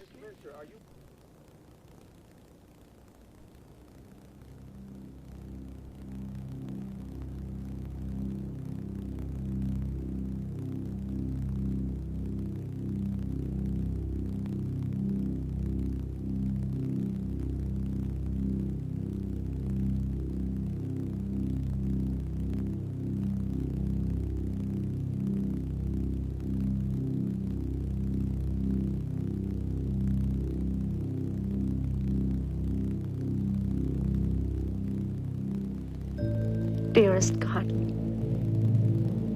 in this dark hour, when the future of our country lies in the balance, please protect and nurture us, that we might do your will. Give us all wisdom and courage to guide this country in your name.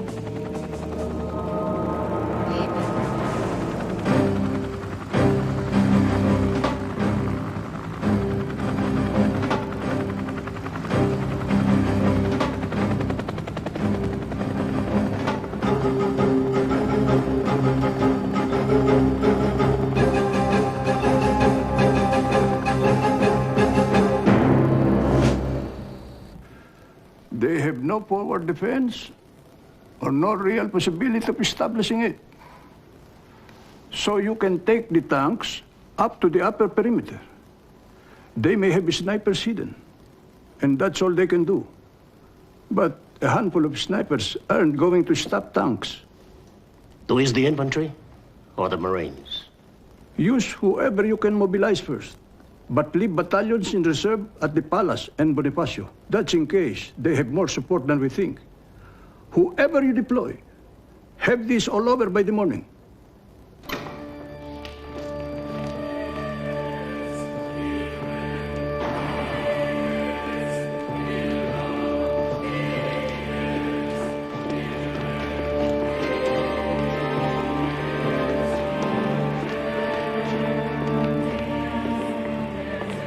Have you heard the news? Yes, I've just been told. Enrile has been trying to reach you.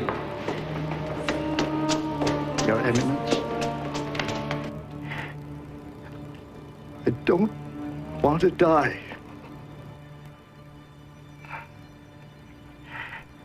If possible, do something. The order to smash us has already been given. Your Eminence, Please help us by calling the people to support us. Okay, Eddie.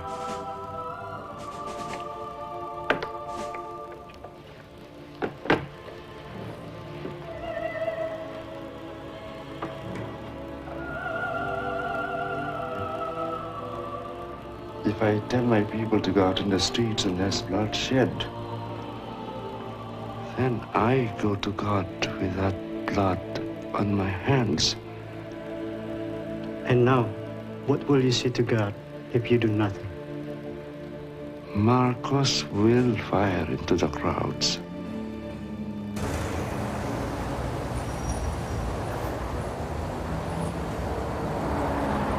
Mr. President, the White House is very anxious that this should not turn into a shooting match, with the communists cheering on the sidelines. It's hard to negotiate with traitors who plotted your death. We have every justification to crush them. We are very disturbed to hear that, Mr. President. The White House is very anxious to have this settled by negotiation. We haven't got much time. I know. I'm counting on more units for support. What about the telephone calls? What's Excuse me, sir, you're going to leave us. Olive, you're crucial to us. More crucial than anyone in Manila. Now, there are only a handful of people outside the gates at the moment.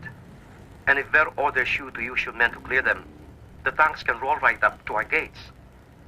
I have already received the order. Ver called me a few minutes ago. Well, now that you know the score, we're counting on your support. Yes, sir.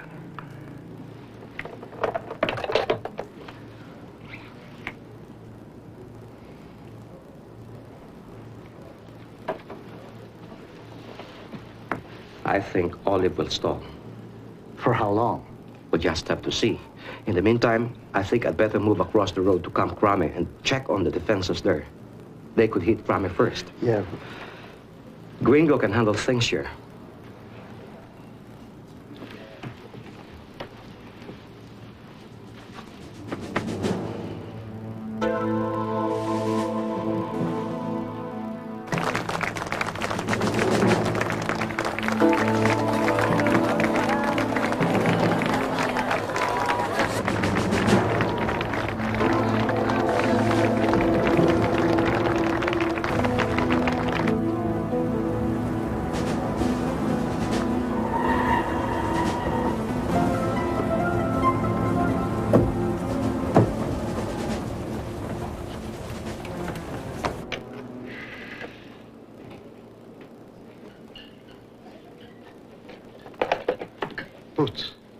Boots, thanks for coming.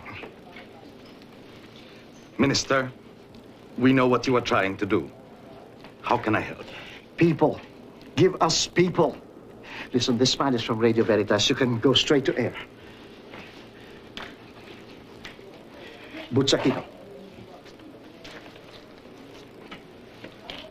This is Boots Aquino. Tell me when you're ready. Okay. This is Boots Aquino. I am here in Minister Enrile's office at Camp Aguinaldo. He and his men are just bracing themselves against an attack.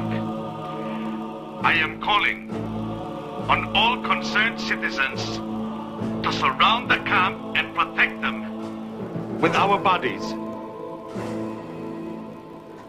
Minister Enrile and General Ramos have declared that the regime no longer has the support of the people. I am calling on all my Filipino fellow countrymen to surround the camp and try and prevent bloodshed.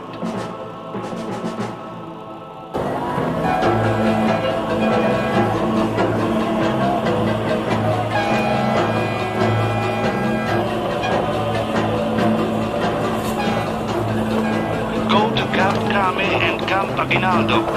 Lend your support to Minister Enrile and General Ramos and protect them. And bring them food. They have nothing to eat.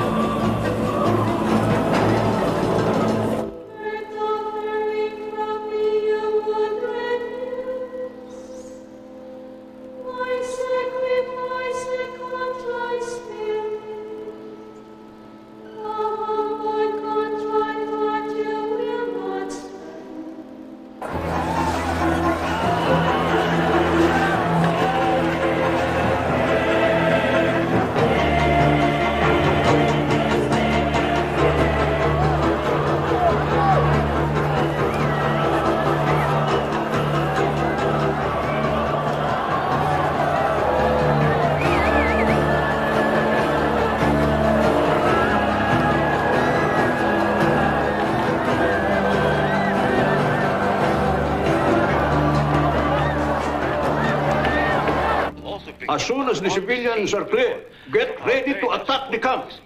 Perhaps, sir, it would be better if we talk to them first so we can assess their position before we attack. As soon as my broadcast is finished, get Enrile on the phone. I want to talk to him myself. This is the Radio Veritas news update.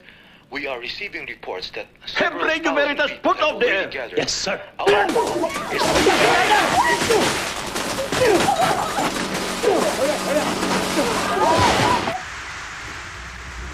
We'll use a backup transmitter.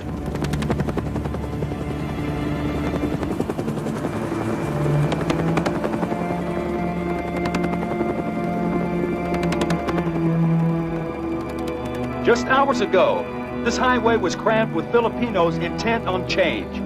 Called to the streets by their cardinal, tens of thousands of people fill this stretch of Epifanio de los Santos Avenue, EDSA for short.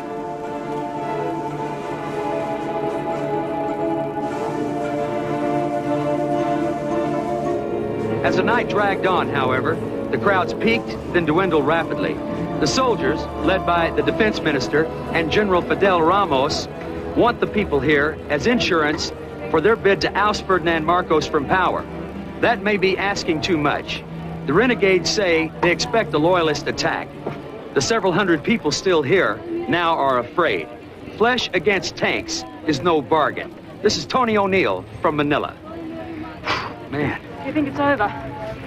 I think it could get bloody. Are you staying? Yeah, I want to see the son of a bitch finished. Let the people of the Philippines be assured that these pathetic appeals for me to step down will not influence me. I have no intention of resigning. I might shortly unleash artillery attacks on the rebel that will finish this problem for good.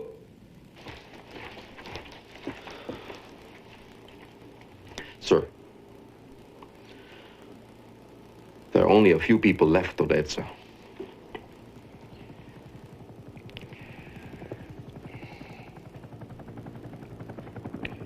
Some were with us to the death 3 days ago.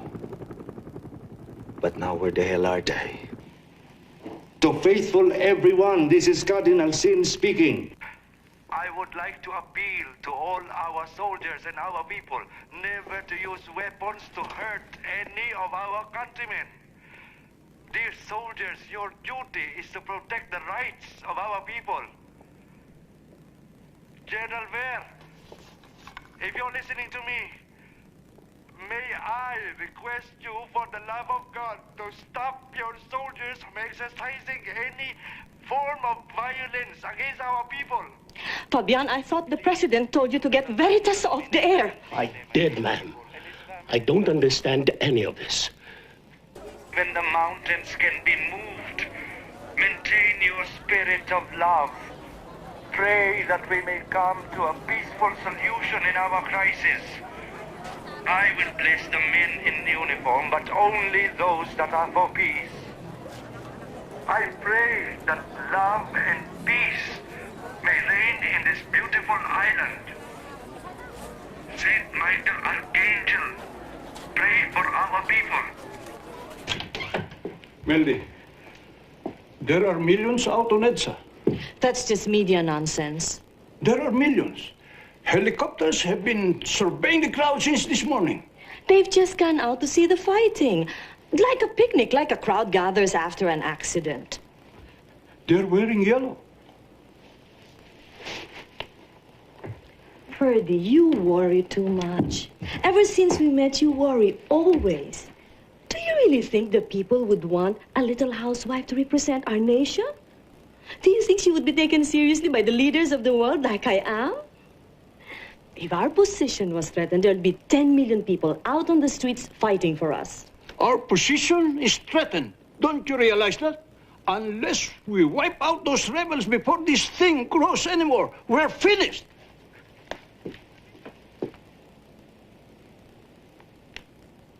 These shoes are too low. Wala na kayong tinupad sa lahat ng utos ko. Pati ko naman, hindi ba sinabi sa'yo na dapat? I ordered you to move on the rebels. Now move! Wipe them out!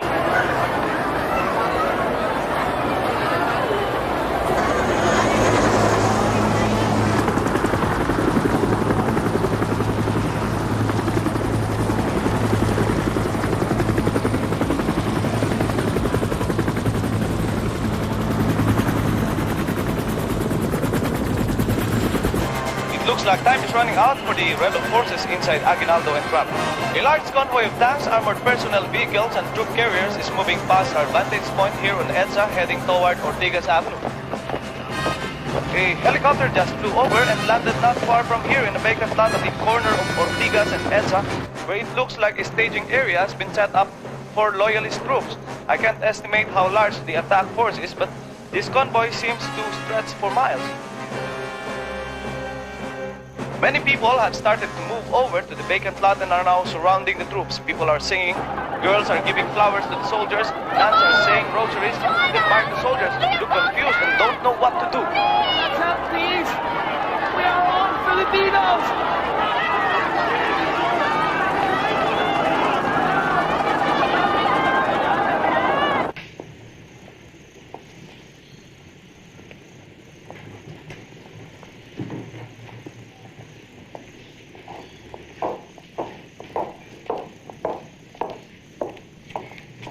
Thank you, sister.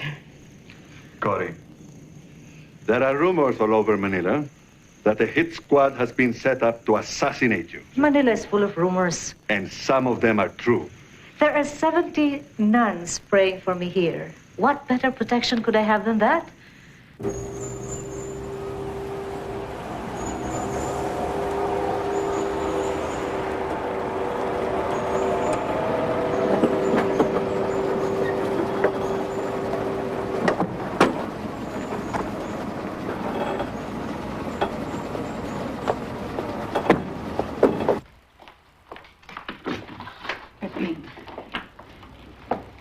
Cory. They feel it would be safer for me if I stay with you.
I'm sorry, sir. If I hadn't stopped, people would have been killed.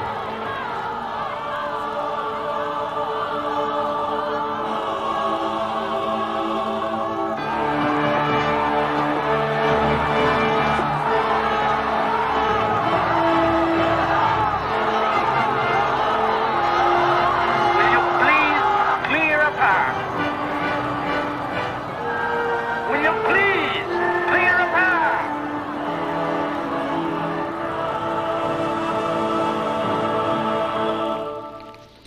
Sir, Tadiak cannot get the crowd to move.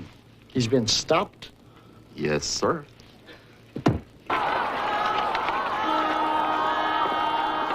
There's no way through the crowd, General Tadya. If you go further forward, you'll have to kill your fellow Filipinos. And I'll be the first.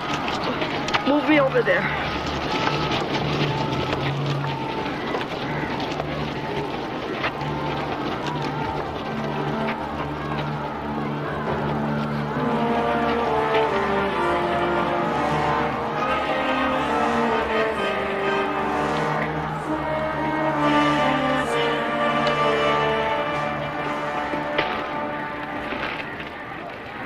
I'm an old woman. And I may as well die for my country as any other way.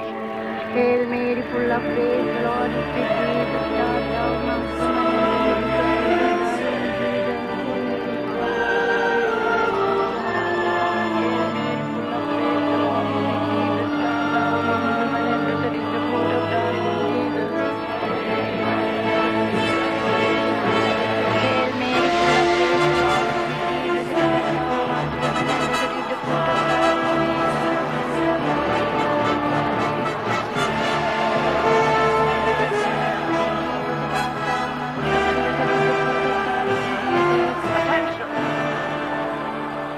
Attention, please. I wish to avoid any civilian casualties. But I am under orders to proceed to Krame. And I am bound by duty to obey those orders. This is your last warning. You know very well who the general is getting his orders from. You people! Who are you getting your orders from? Cory! Cory! Cory! Cory! Cory!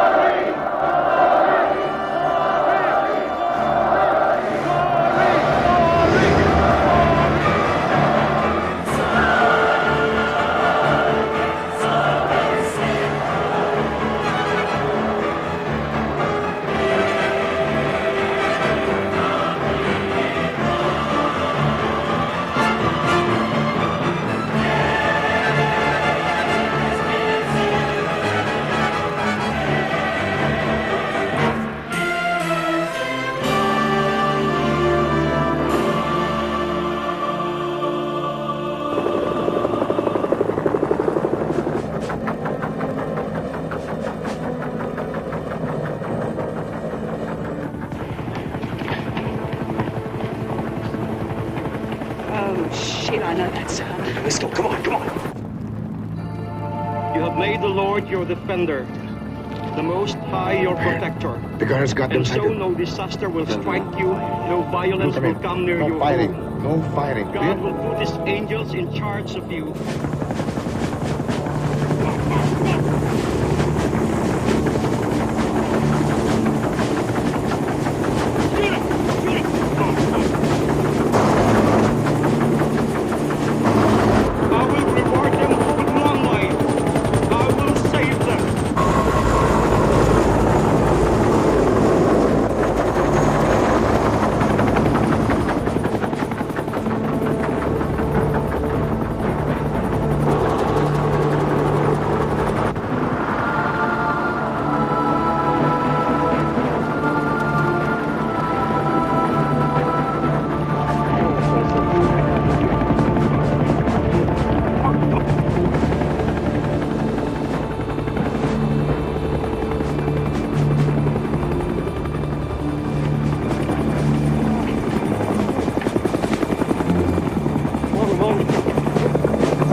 They're with us.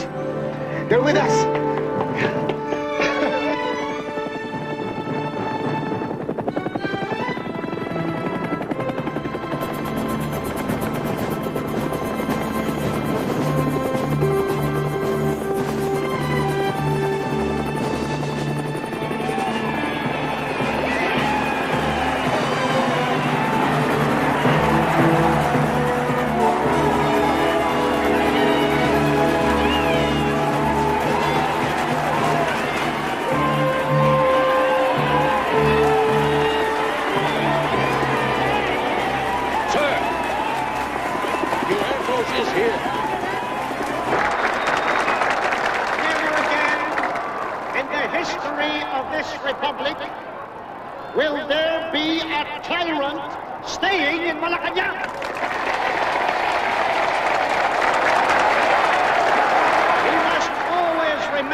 This is Radio Bandido again.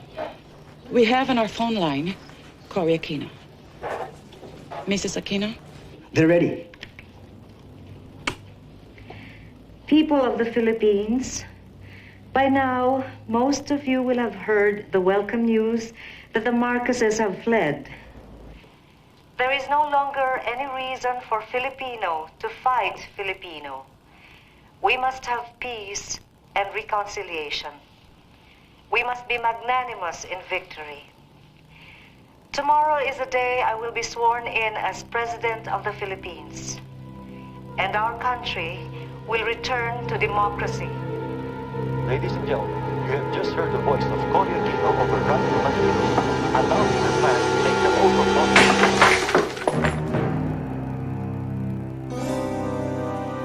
To all of you who are out there watching, do not believe these lies. I am still very much in control. They've done it. They've done it. Would they be here tonight with me if I was not totally... You're off the air. Hmm? You're off the air. And we've got Channel 4. Johnny, it's time we shook Marcos up. Greg, tell Colonel Sotelo to take one of his gunships and strafe the palace. Not to kill anybody, just to give them a scare.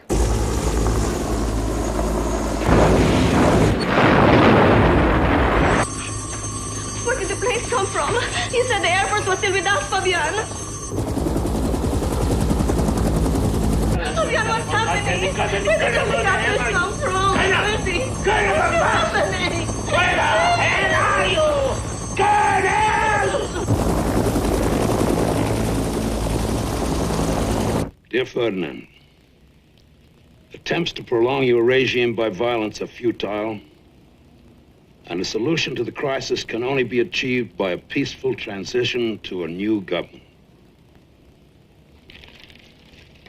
Mr. President, we will facilitate your departure in every possible way. The time has come to go. President Reagan urges you to leave gracefully, to avoid plunging this country into a bloody civil war.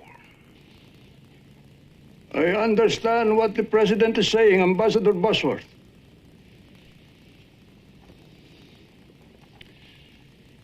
The First Lady is standing here beside me. She understands, but she cannot bear the thought of leaving the palace.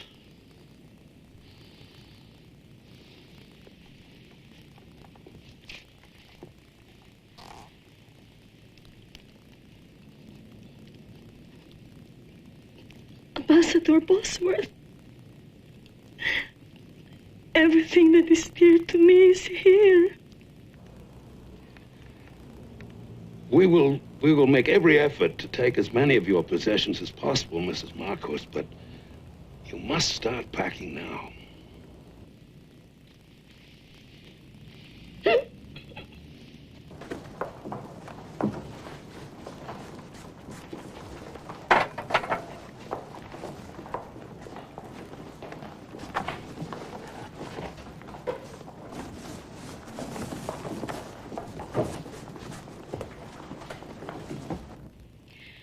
I feel it would be a betrayal of Ninoy if I let Ver go.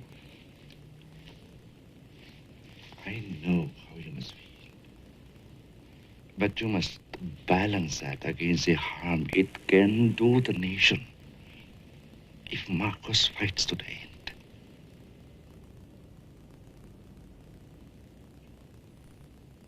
I must pray about that. I must ask God for the answer.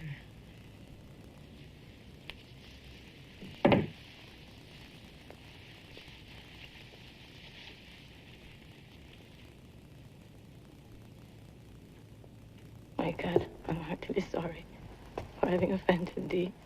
Please indulge this, all my sins, because I dread the loss of heaven and the pains of hell.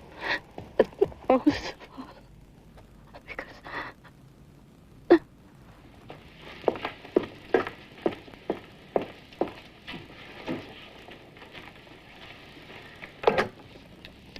Hello. Could you please get me through to Nancy Reagan? Yes.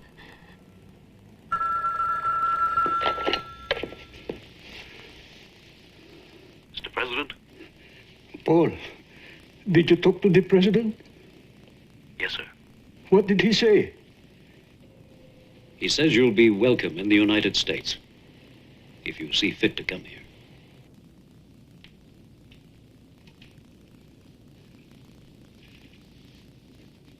Tell me, Paul, what do you think? Should I step down? I think you should cut, and cut cleanly. I think the time has come.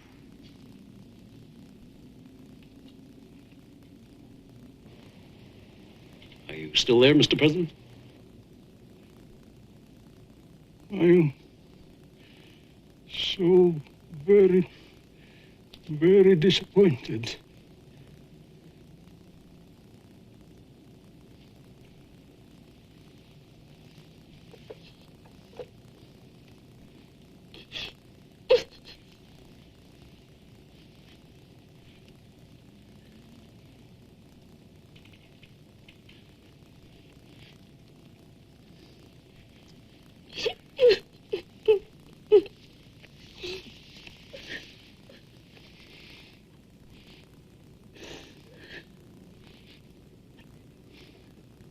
Please place your left hand on the Bible, raise your right hand and repeat after me your oath of office. I, Corazon Cojuangco Aquino, do solemnly swear that I will faithfully fulfill my duties as President of the Philippines, preserve, defend, and execute its just law, and consecrate myself to the service of the nation. So help me God. So help me God.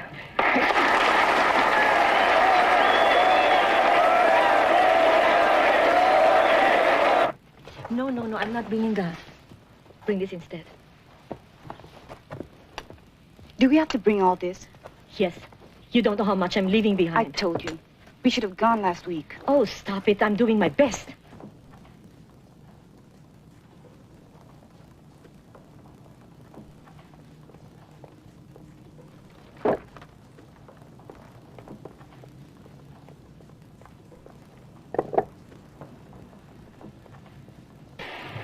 How many friends have we got? Two.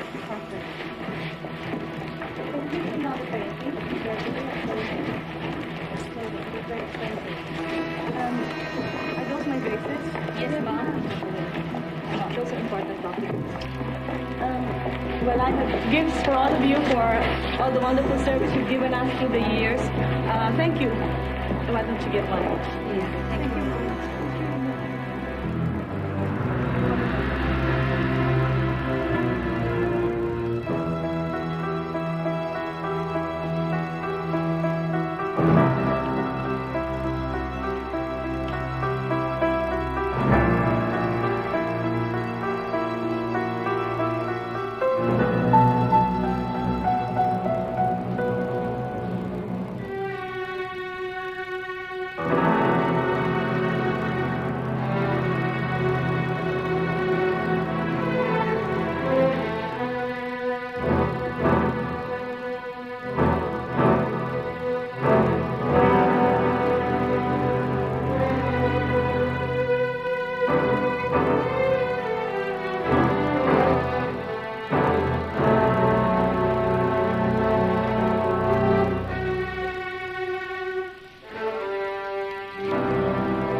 Boat's right here, sir. Thank you.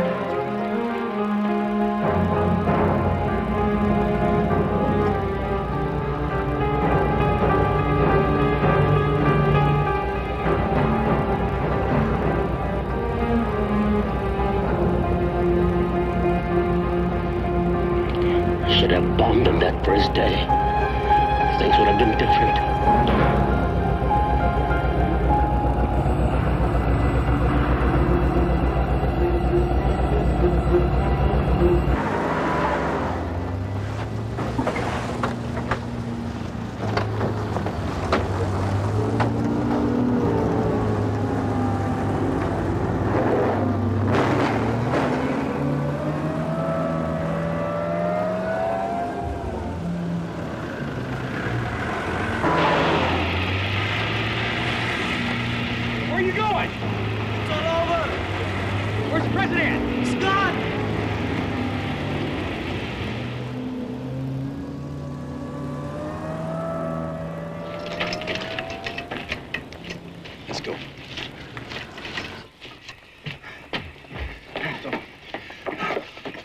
Marcos is gone. Yeah? We just heard him take off, right? Right. Right. Good, come on, come on.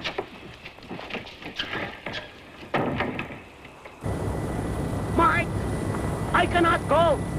Look, I only have $200 in my wallet. We're getting underway very shortly, sir. I didn't have time to get my money out of the Everything will be bank. taken care of when you get to Hawaii. They'll be Right. sorry. No weapons allowed, sir. Don't fuck with me. Right. Troops. Troops. All right, get on.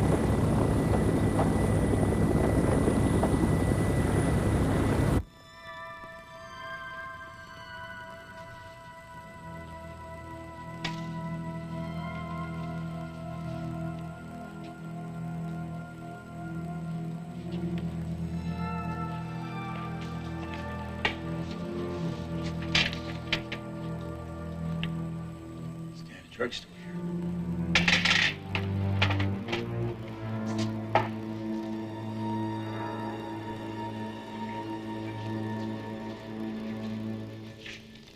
Mom? Yeah? Shoot this for me. Rise and Fall of the Third Reich, followed by Aphrodisia's Diary. Time to get moving, sir. This is all very stupid. They will call us back. In a few weeks, they will be begging us to come back. If that's the case, we'll bring you right back here again, sir. Do they really think this woman can run the country? Do they think so? They'll be begging us to return. Just think of it as a holiday then, madam. Come on, Mama.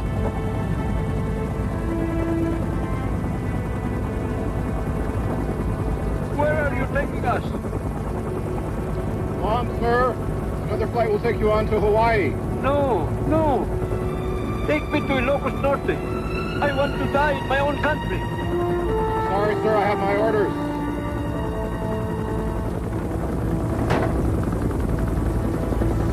We praise the decision of President Marcos.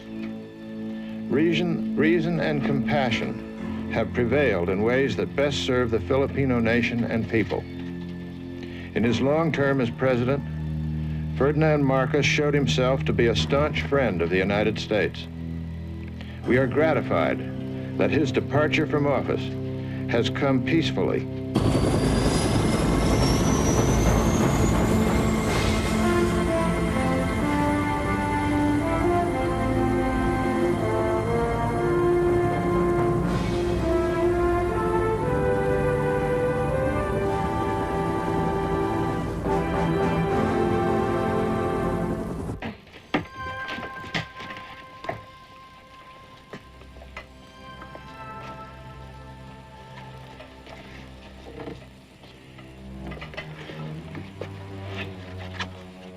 Nice little pump here. One of many.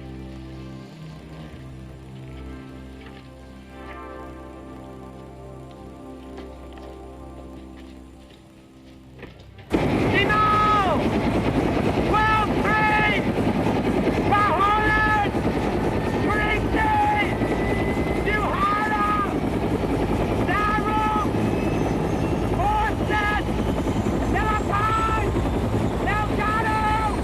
Danco!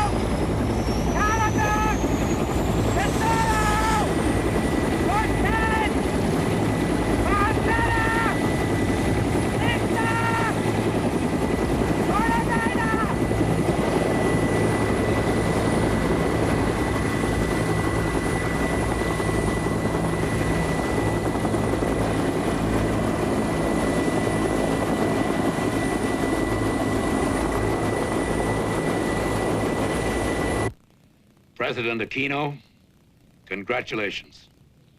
I and all my staff wish you the very best. And the President of the United States sends his warmest regards. Thank you, Mr. Ambassador. And thank you, President.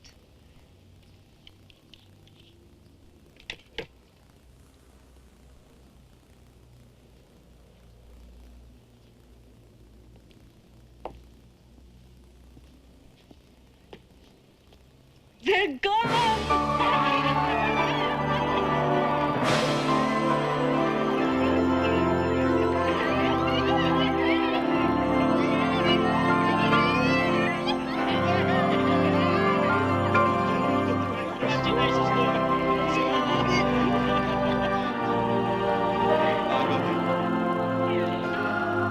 It's late. We better get some sleep. We have a lot to do tomorrow. Sige, mauna na kami. Good night, Mrs. President.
In old New York, if I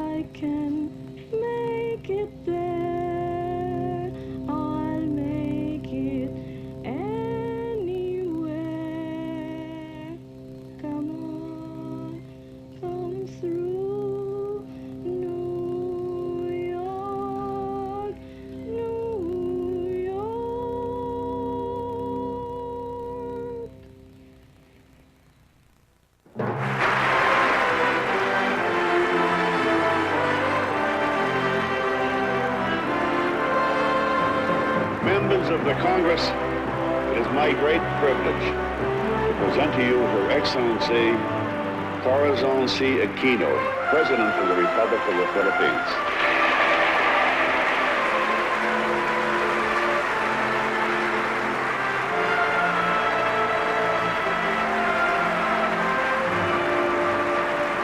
Mr. Speaker, Senator Thurman, distinguished members of Congress.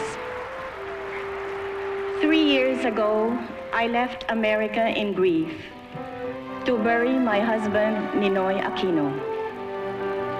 I thought I had left it also to lay to rest his restless dream of Philippine freedom. Today, I have returned as the president of a free people.